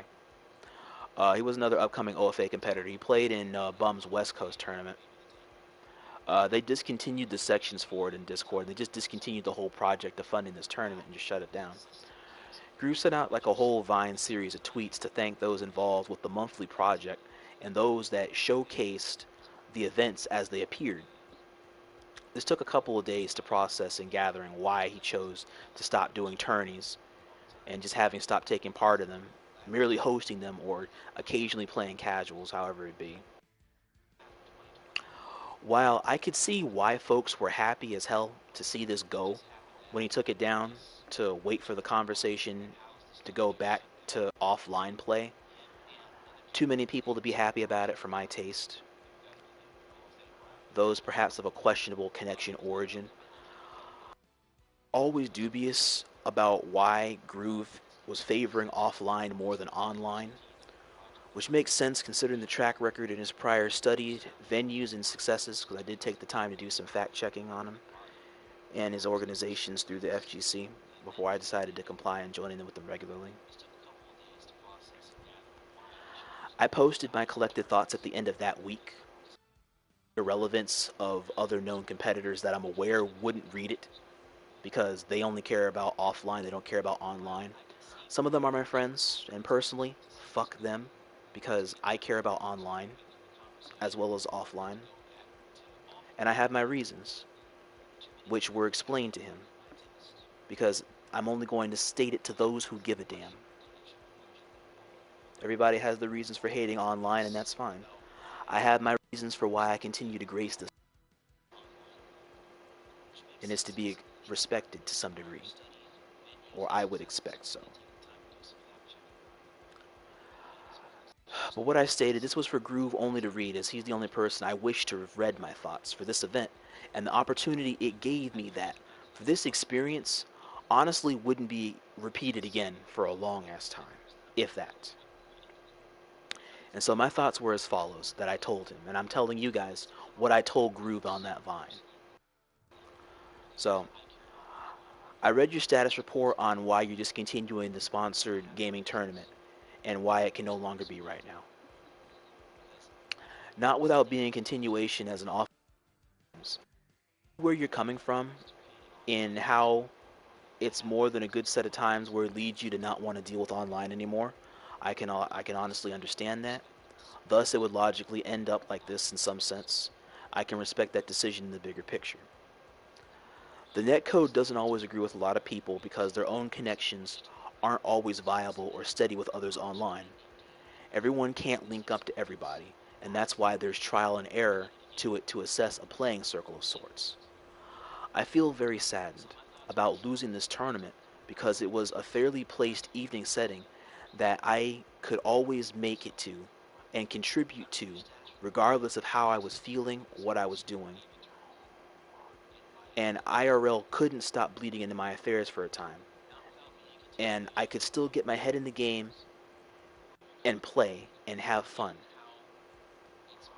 Most of the time in these settings, they are just a set time. I have to hustle through life shit to meet this time deadline. I have a shitty performance on top of that because I'm not relaxed or comfortable. I just hop in whatever, and whatever happens, happens. That wasn't the case here for these late night or 7 o'clock, 6 o'clock settings, for these tourney arrangements. Like, it was rare as hell when they put them up, but I appreciate it because it was a needed platform in this door for this community. I'm saddened because I was able to reach a winner's final setting for the very first time anywhere in a high-profile tournament in this damn scene. Finally, I was able to reach a winner's final setting, only to know that that shit will never be repeated again. It'll never happen again. I'm happy with how much that turned out because I wasn't ashamed of going all that distance just to get my ass kicked by something I wasn't prepared for. Like, how else do you prepare for the unforeseen unless you just take the risk sometimes? I took risk after risk after risk, and it got me to winners finals. I missed that opportunity in an environment because it focused on who's there and who's playing. Clean cut. Groove and Tyrell wasn't waiting for people that signed up but never turned up, or wanted to play but can't ever do some connections test run, because in some cases I feel it's your connections, it's your friends that are the reasons why you can't play or play how you want, or just forget out of nowhere, like you don't want to try and prioritize connections over good games in these sittings. I'm saddened that I literally have to start over yet again, but it is the nature of these situations. The lack of might be a part of why I just feel unmotivated, felt unmotivated this week, and I needed to tell all this. It'll pass in time, but it does hurt, Groove, that another PSN tourney scene bit the dust at the end of the day. I went through the trouble of this and writing all this to you because I care about PlayStation Online tournament scenes. PC variation gets enough love, not the PlayStation scenes, in my opinion.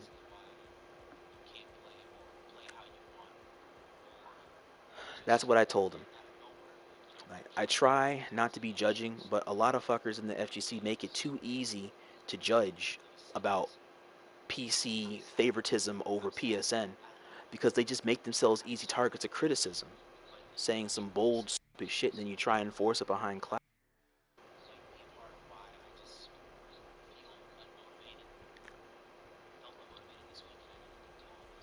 Like, I'm grateful to at least those few that did take the time to read that twit longer that morning.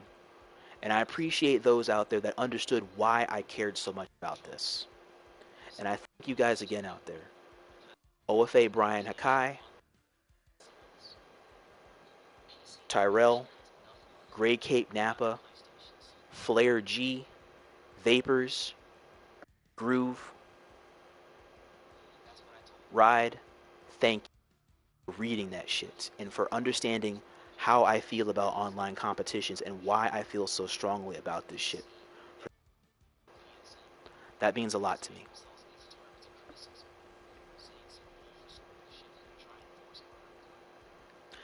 Lastly is the Iacon battle circuit itself, and this was at the end of 2020. So I'll go over this, and then I'm pretty much done with my VOD. So we're on the last hurdle. For those of you guys that did stay with me the whole 2 hours and going over this whole thing here from through the VOD, I appreciate you guys. I really appreciate it for listening. So the culmination of many location losses through this scene in 2020, and this led to one of my greatest creations next to the original Tax former PvP division that grandfathered a lot of generations in Cybertron. This is good, if not better than that. And recapping from a past VOD, the base concept of the tournament originated from Transformers. It originated from on PS3 under an old name back in 2018, when I originally debuted the tournament ideology on GFAQS and on the GameBass community board in February of 2018, alongside another dude of mine. His name was Straxus Prime. Basically, a champion crown just like the one, as this project eventually was just like shut down 2 months later due to a lot of lazy, dissatisfying involvement in that tournament originally was called the Prime Brothers Tournament. That was the original name of the Iacon Battle Circuit. It was called the Prime Brothers Tournament in that scene. We named it this to be reminiscent of our community's first and founding tournament from an older POV competitive era from the Transformers scene, which was the driving force that began the Great War of Clans. That was the Four Horsemen's Tournament of 2013. That's a tournament a long, long time ago. I mean, some of you guys that might follow and that may even be Transformer heads, you probably may not even remember the Four Horsemen's tournaments. So, we rewind to the beginning of early 2020, right? Season 3 of DBFZ was just starting. Time was barely my own. Do get on, blah, blah, blah, blah. I take the time to try and do all that other shit I was talking about, and I also slowly write this. I took my time during May specifically to put forth time in game, less time gaming and more out the IBC project. And this was in the wake of so many past competitions that I cared about that were dying out one by one on PlayStation 4 with their creators losing the will to continue hosting them, or complaining about connectivities and all that dumb shit, or just dropping them altogether. There were Cell Games that was hosted by Flames UA, gone. Symbiote series that was hosted by Anti-Venom, gone. Gravity Room that was hosted by Basement Gaming, gone. Delayed Tech Mashing that was hosted by Vapors, gone. The Energy Chamber that was hosted by Mikey Balrog. He used to be called Money Mace FGC. Well, Money Mace FGC they call him now, but he was originally called Mikey Balrog when he first started that shit. That shit's gone. And then the Battle of the Gods by Odd Gods Gaming. That shit's gone. Like, these several known PS4 tourneys, like, one by one in 2020 all bit the dust before the cornerstone experiences in the FGC that now is either H.O.C. or NLBC. And, like, I know that's the process. That's the way it goes sometimes with people's upkeep or consistency. It may not work after a while. This angered me still, and it burnt hard with that anger because the cycles for PSN tourneys were losing their foundations like this. And it fueled my follow-through into project off the ground. Because I got tired of wanting to try to go to this shit, and I can never get, and trying to go to these other venues that are up. But people either don't want to do it because they don't want to deal with online, or because you have people that have more shitty online experiences than good online experiences, but you still keep hosting the sons of bitches, and you don't give them connection tests. And time and value. You have to weigh out time and value between the time it takes to host these things, or gather the people, get it out there, and or those people probably even catering to specific people at that. Now, the next part, arguably the more taxing, was to get this venue idea launched off the damn ground so it can benefit the community as a piece of something bigger than what I was thinking of at the time, and hopefully that can be a contributor to this community like those past tournaments I mentioned. And it can hopefully take it that people could value. Hopefully I can do something right by the community that these guys didn't do, or didn't do consistently. Or I could do just as well, I don't know. This would be my first time trying to be a TO.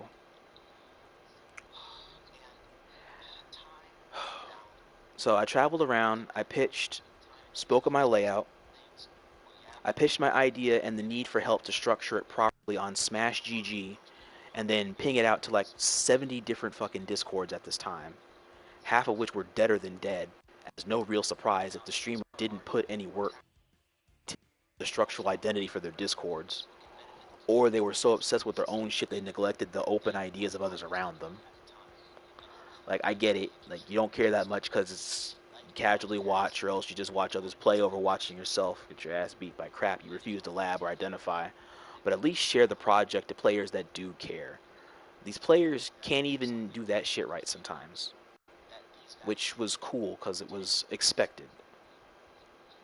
Like, I was already prepared for a lot of oblivious kids, young adults, what have you, the curse of being older in numerous gaming scenes, and you see through the bullshit of a whole bunch of kids that think they know everything, or younger adults. One by one, each Discord subtly rejected my proposition to be a part of my foundation's outline because of varying reasons I cared not for, and I personally didn't give a fuck to hear because it's just a bunch of excuses when you could just tell me yes or no. GameFAQs and Reddit would equally be as unproductive for reasons from people I hate that exist on these timelines, but I would be told through the great line over time anyways. So excuses like, okay, look, I'm not your friend like that, so I'm not really interested. Gotcha. I don't care either, as you realize that it's stupid to not support a content creator just because you're not friends with them. Friends are nice, but not needed for a content maker to succeed, short of having people in high places. YouTubers, VTubers, streamers, they don't want your friendship. They just plainly need your support sometimes because it keeps what you love watching consistent. How it contributes to scenes or communities they're a part of. Or some other excuse like, alright, I don't watch your streams or content like that, so it makes no difference either way. That's cool. Who cares about my shit like that since Transformers died? I stream my own shit anyways. I do self-reviews. I do varieties and shit. Rinse and repeat. I support small streamers like myself without giving them excuses like this bullshit you're giving me, like I'm supposed to hear this. Or 3, like I can't identify with anything there or what you do, so I don't know if I'm comfortable here. My thing back to him, what the fuck is wrong with you? You're knowing who or what you are or what you want out of nowhere that's not relevant to video gaming. Like, I'm sorry, but that's not an excuse to shut down my idea. There's no identification here with me or my Discord. Any man, transgender, furry, not whatever you are is invited to my in my community and its projects to show the realm what you love and what you do best, how well you compete, not your personal preference or lifestyle. That's personal shit that's not my business, nor your business to put out there. Dumb shit like that. Or even the classic, dude, just buy a PC, it's better anyways, you're wasting resources for no one to pay you mine. And my resorts, dude, just kiss my ass. PC is a rich man's option to have open gatherings between setups and another's. Like, you talk like everybody can afford some full fucking gaming PC. You talk like everyone should just know the perfect monitor setup is in order to cater to a majority, in order to bridge some parsec dick suckers over console play. The fuck out of here. I don't care about PC play like that. They're getting enough love from a lot of the whiners or unfortunate or fortunate players. I care about the PS4 aspect. That's why I'm here. That's why this project is here. If it can expand elsewhere, sure. But I'm caring about what I can do now because it's what's relevant now. I'm not going to worry about what doesn't exist. And I was honestly felt like I was just wasting my time talking to a whole bunch of people, and I almost wondered why the fuck are you even breathing sometimes. Now, while my conversations with a lot of these individuals ended, the notations of that in its initiative was a personal factor that I was thinking of. And so think about this. In all these followings that I was talking to a lot of people, and I got a lot of these shitty responses. We got Bullets' tourney crowd, Vapor's tourney crowd, Odd God's tourney crowd, Flame UA's tourney crowd, Straight Stripping's tourney crowd. All these visited competitive scenes that I supported and or competed in. Those TOs did good by their job in order to put in the work. I'm not blaming the TO, but they just don't give a fuck. Their followings actually just don't care about Newer's ideas or activities that are not by the main persons of interest. If it's not by those dudes, it's like you just don't care. That bothered me. I gradually revisited through my efforts as I learned of that hidden type of hypocrisy by followings in the FGC. Like, I slowly realized each opening's followings just worries about that set ideology, even if it parallels exactly what you're doing with the same intent. No, you're not getting anything out of it. It's their audience. The only problem I had with some of their workings, not all of them, with some of them, was that they stayed catering to star players that stopped playing. Like, it's the same fuckboys that stay taking the same risks playing in their tourneys and complaining about connections and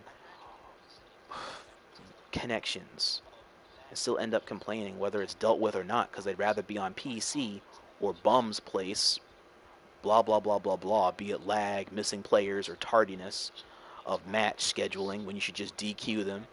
It's just a genuine policy enforcement or base equal treatment. And this isn't all, though. The more dissatisfied and disappointing discords to visit were the ones yet to come, the ones that I usually used to speak in, and were usually fairly active between strippings or No Kami's Discord, or Cali's, or Anti-Venom's Discord. So, Straight and Kali-Mac servers were both mainly crews of people that heard out the idea's layout, till I mentioned that this way was to PS4, not PC. The support was to help my layout become highly hollow, even knowing they all originated from PS4, before a lot of them just happened to cross fund gaming PCs and modules. What's this?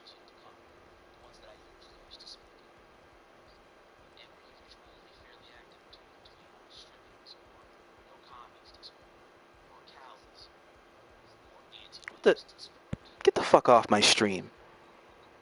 Mod, ban this dude. Whoever the fuck this is. I ain't got time for some bullshitter at 3 in the morning. Fuck out of here. Anyway, back to what I was saying.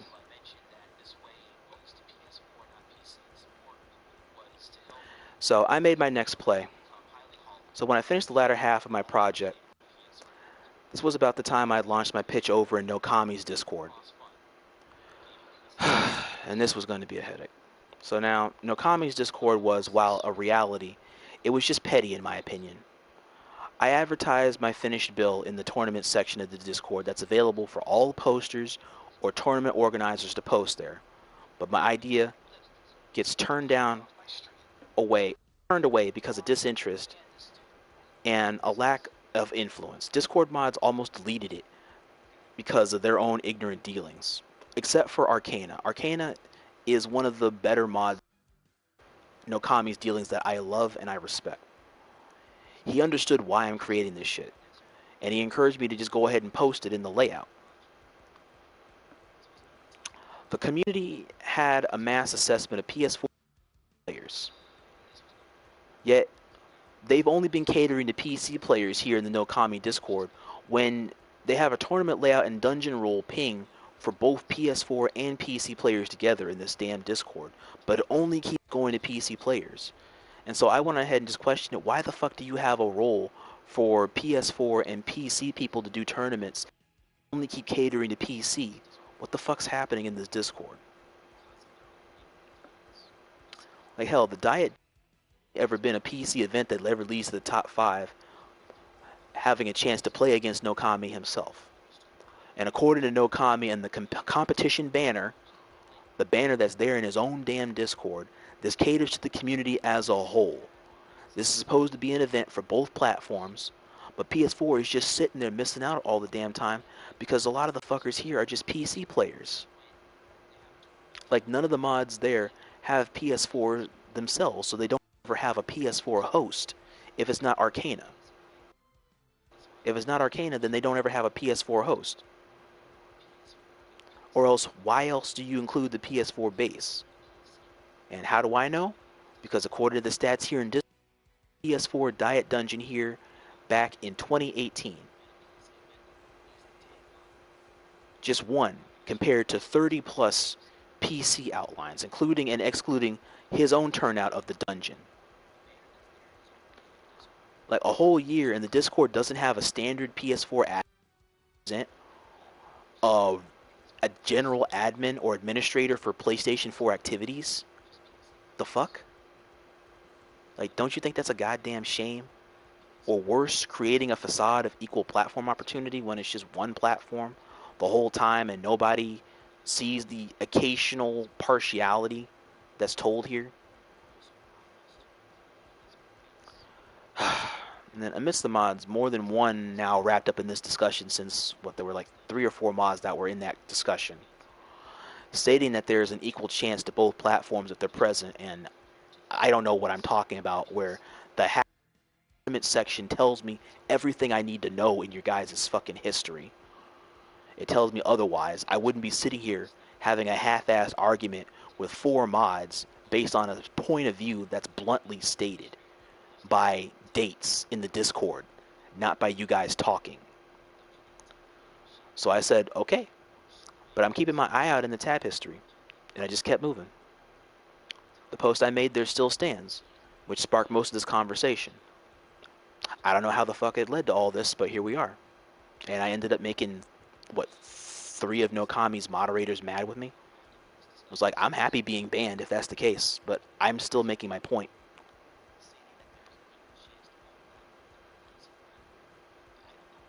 In my personal opinion, in the tab area, it's a long history of PC diet dungeons or small relevant programs that are all going to PC.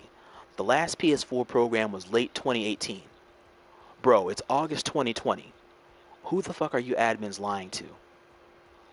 Them saying we do them regularly on PS4 is the biggest load of bullshit I'm given this week from some online nobodies that I'm supposed to give a damn about.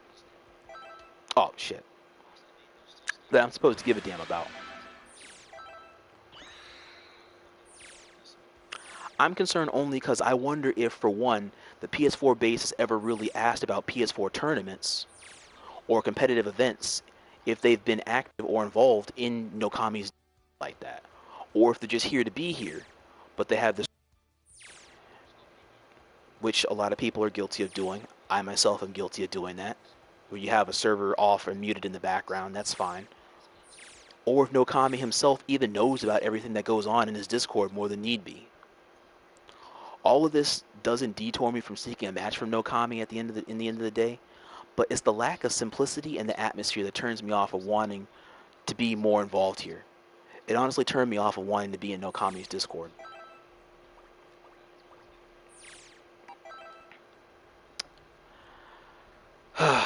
And then lastly is Anti-Venom.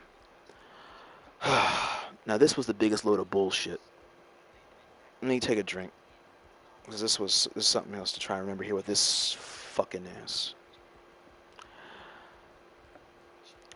Okay, so I came here to Discord until November 2020 for him, and it was about this time frame I asked Anti-Venom about promoting my coming soon event, and his Discord's focus point is all about him, so I have to ask him in order to promote my shit, since I can't promote my own shit in there or explain it to them.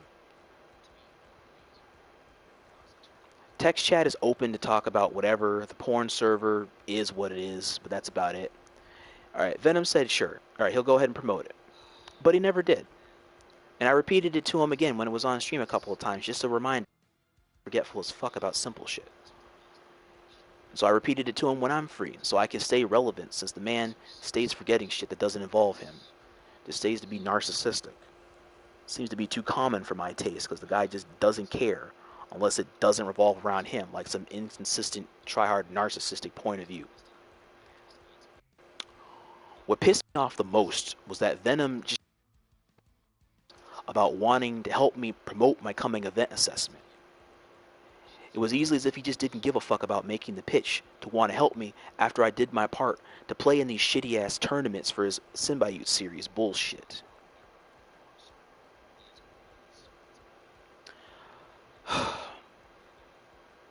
Like, I play in these Symbiote tourneys weekly, coming up in the scene. I tolerate crisp matches sometimes of varying patience in those same listings, live, playing on stream against God knows what type of sweaty degenerate, just mashing their ass off, doing whatever the fuck they want to do, or some shitty ping abuser. Then after them, I gotta sit through another, more evolved, crappy matchmaking, where I have to mash on anything, more crappy habits I don't need in the first place to match someone better than me just because they mash harder than I do. I win, I lose more than I'm winning, because that's the way it ever seemed to be. He goes ahead and promotes all the matches, but I noticed that people names, you never promote those matches. All for what? Honestly, nothing over time. Like, if any, it just helps lesser known people and to grow. Knowing we fought a lot of past, OG FGC people like that in a lot of this mid-level, high-level scene, whatever the fuck tier you would put somebody. But you can't even do that shit right. Like, Venom's YouTube channel just doesn't get views like that for his content, if at all, unless it's wanting to revolve around some promoting just big name people. You don't want to try and turn the attention to other people that put more work and effort into wanting to try and be known by what you do than other people, like some big name fuckers and shit that don't give a shit about your programs unless they're making money off of it.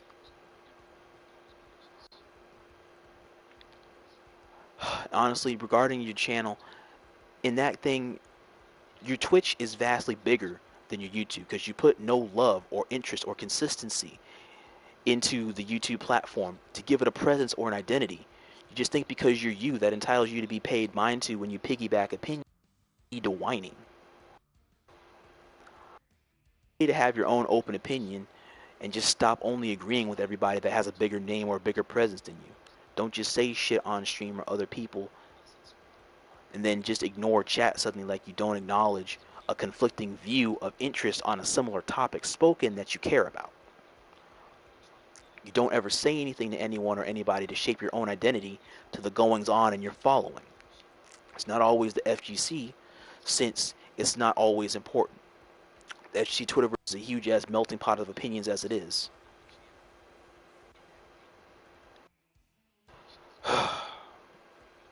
Hell, you post just popular names of anything repeatedly every other day in these programs when you can just make no names and unknowns into something to be known or valued or acknowledged. Brand new images mixed in with the big circuit. You instead only choose to just feed to established images of big names and feed egos, feeding your own, honestly. Everyone else gets tossed into brackets, they get slaughtered, then forgotten until the next process or unless some upset happens. Look, I get it, alright? Half the bracket is trash compared to the other big demons you're honestly trying really hard. Because you want to put it out there that you hosted a lot of them in your competitive affairs. Ride the clout bandwagon in the FGC, secure the coin, profit, rinse and repeat, and then shut on everybody else that statistically can't keep up or compare to them, because naturally not many people could or can succeed in such consistency. You hide the fact well that you can't do any of that, which they do either alongside the rest of us standard nobodies, alongside the senseless aggression, or they do. Honestly, take advantage of fame and clout just to say you host people with bigger clout. You lie to me and my friends to keep our interest when you don't do anything by us to keep the interest. You lied about me wanting to help when you did nothing. You lazily point me to following you to help, or helping your following, when last I checked, they only listen to you because it's your Discord. You engage in so much double talking bullshit, like you think I wouldn't catch on. You casually choose your words just right, so it casually sounds like you're giving people and viewers or wanting them to believe when it's really not. Like, how fucking two-faced can you actually be? Like, I get you don't give a damn. Obvious over the months. But I cared about the work that he did, or cared about the work that Anti-Venom did as stupidly as I did, because I thought that he would actually help after a while of consistent viewership or contribution, and help to a different ideology, and help get another scene up on the go, and then you help feed different things going, help another dude up, bring them up. You want to keep trying, you say you're about bringing people up or helping people, then help people, and you can't even do shit right.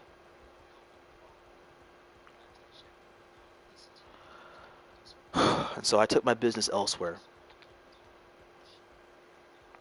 I also just stopped supporting Anti-Venom because it got me nowhere except a whole bunch of bad habits that honestly I just needed to kick because I just got tired of dealing with this stupid ass.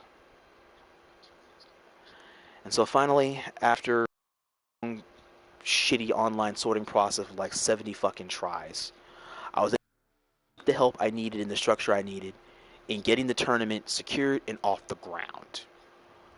And I owe my thanks to Basement Gaming and another upcoming TO at the time. It was a guy named O.F.A. And I thank them both for helping me to get the groundwork off for the Iacon battle circuit so I could understand how to do this shit on Smash GG, how to do the groundwork, and all that dumb shit. It became much smoother, as easier as it would have been to just go here from the start.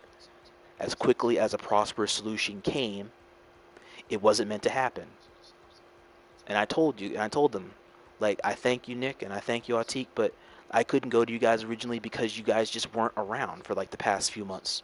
You guys were out doing your own thing, doing life, whatever it is that came about.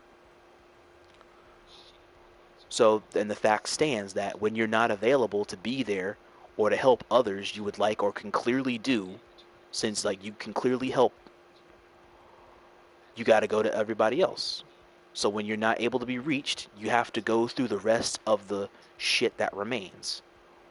And it would be a 4 or 5 month series of creative headaches, double talk, sleight of hand, and deception in just simple promotion or awareness or just telling some people about my idea instead of it developing into a whole bunch of needless backstabbing, lying, and blunt misdirection from a whole bunch of fucking bullshitters. But it's the price of doing business, isn't it? And we go to December 2020. That was when the Iacon battle circuit first kicked off. And it came to pass there. The first event didn't go off completely without a couple of kinks, and that's okay. It was to be buffered out between establishing better connection process, weeding out straggling connections, restructuring the ruling outline I created from a general template of my own community and from past tournaments, and my own following's design. For some, my work could potentially be important to the prosperity of others if given a chance. And to have this be a locked-in option for PS4 goers, I hoped.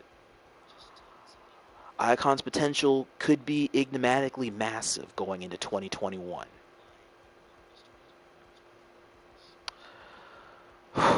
Okay, so here you are. You're basically caught up to the end of 2020. Meanwhile, I'm still just getting there mentally after the whole roller coaster it's forcibly been through the year. Depression stayed looming like an anvil. I had no energy to work with outside what I have to do or anything patient with the consistently impatient, being positive or optimistically, or the optimistic slowly killing a piece of me inside, because it was just harder to just stay positive and just stay going forward because you got to deal with so much shit that has to weigh you down because it's life. And people that have to weigh you down because they just don't do better.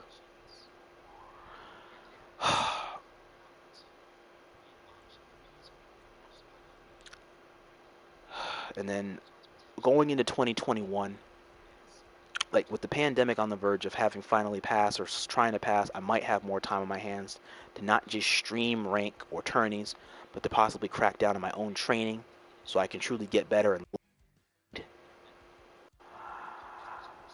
I need to make the pinnacle of success happen in my favor so I can be made aware of, so people can try to establish to me or my work, and most importantly to the value of my Discord, Tax City, the people that are here. It's grown a lot in time and diversity. And Tax come a long way from a deceased society now to rest, have fun, and try to begin anew in a new day. The competitive and the casual people both. They nor myself didn't come all this way to be disrespected by some more bullshit online just because they don't like TAC or they don't like what it means or it's not worth anything. All right, you have a good night, man. Have a good night. Thank you for sitting with me. All right, have a good night out there, girl. Or myself, or its creator, or they don't think Rodimus is worth the time, or he's a trash player, or none of the people here are any good. Already assume and sit because you're just a bunch of lazy fucks. Or, oh, it's online. I yawn. Good for you. Have a cookie. Just choke on it a little bit.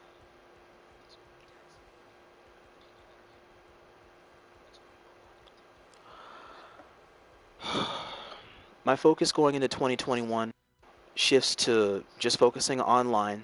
There is no offline here. So I need to prepare going forward. I have to prepare myself mentally and physically for the juggle between being a tournament organizer and a competitor equally. I have to understand that Twitter is more trash than treasure. And I need to pay my respect where it's due, and I really need to see if I can trust in Nick and trust in Autique going forward. Because I'd like to think more assistance could come along as time goes and my IBC project layout can affect more people. But I have to be realistic that my work is likely insignificant, as the past year 2020 showed me, or at least of 2020's times. H.O.C goers have been highly selfish, deceptive, or prideful around being soft by allowing people to help me, only to still end up hurting me, or I have to hold the bucket in the end because those people aren't trying to be reasonable or unreliable or forgetful or just straight out lazy fucks. As much as I don't trust too many people, all that's happened over, I also have to try to trust others, to have help in potentially finishing my work. I'm not a mountain. Yet the more I need to branch out and meet newer faces to possibly help, the likelier the chances are that I could be backstabbed again. And I don't need that. It's like a cycle that you have to just keep weeding out the bad in order to potentially or possibly find the good. It's a constant dice roll. Like after the whole incident with Rose or JRK, ZeroMayCry, especially that fucking anti-venom. I just hate that fucker. I just turned down opening up my doors to a lot of other upcoming players to just avoid further double situations or situations where I could potentially be backstabbed that would happen from liars and cheaters.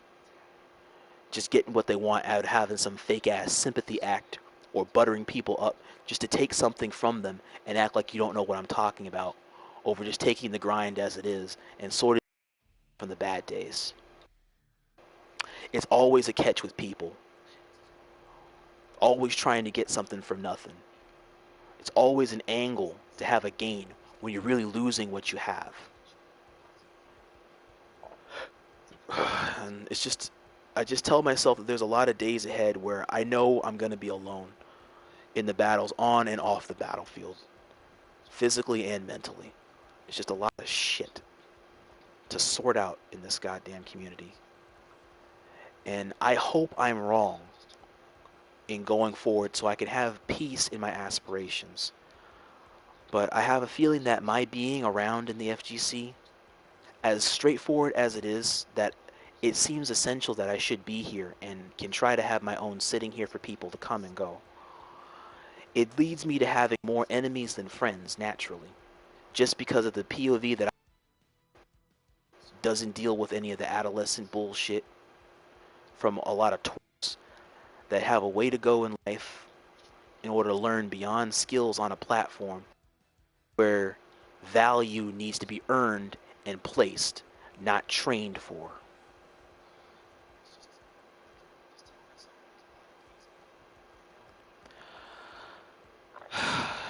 Alright, and check. Alright, that'll conclude my VOD. You guys are caught up from 2018 to 2020 in just my whole journey here in the fighting game community.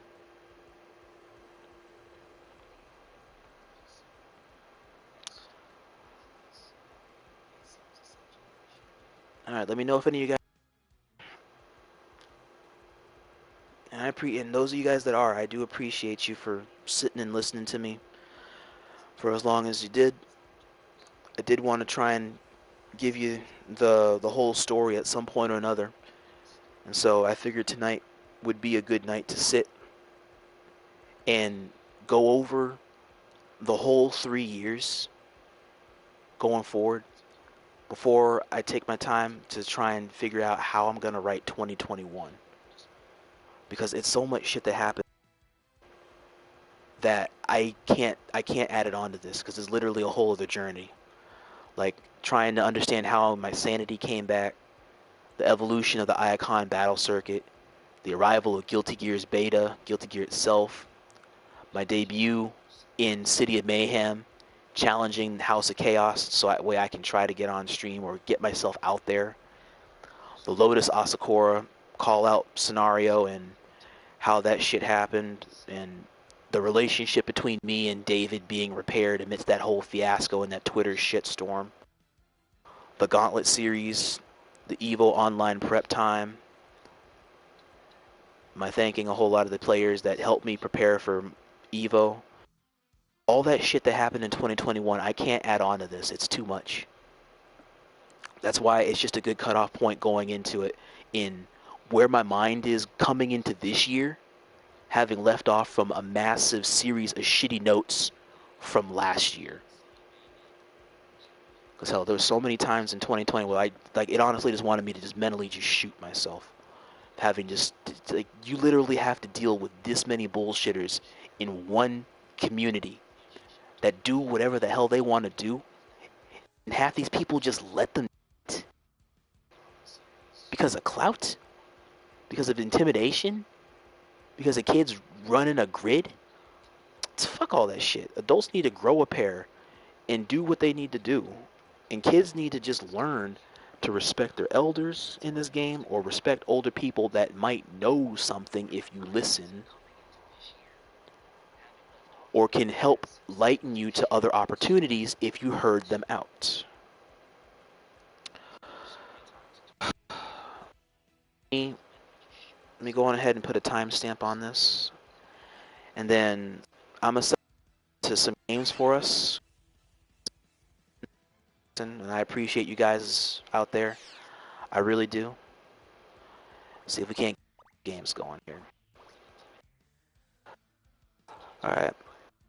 Be featured. This VOD will be up probably somewhere next week.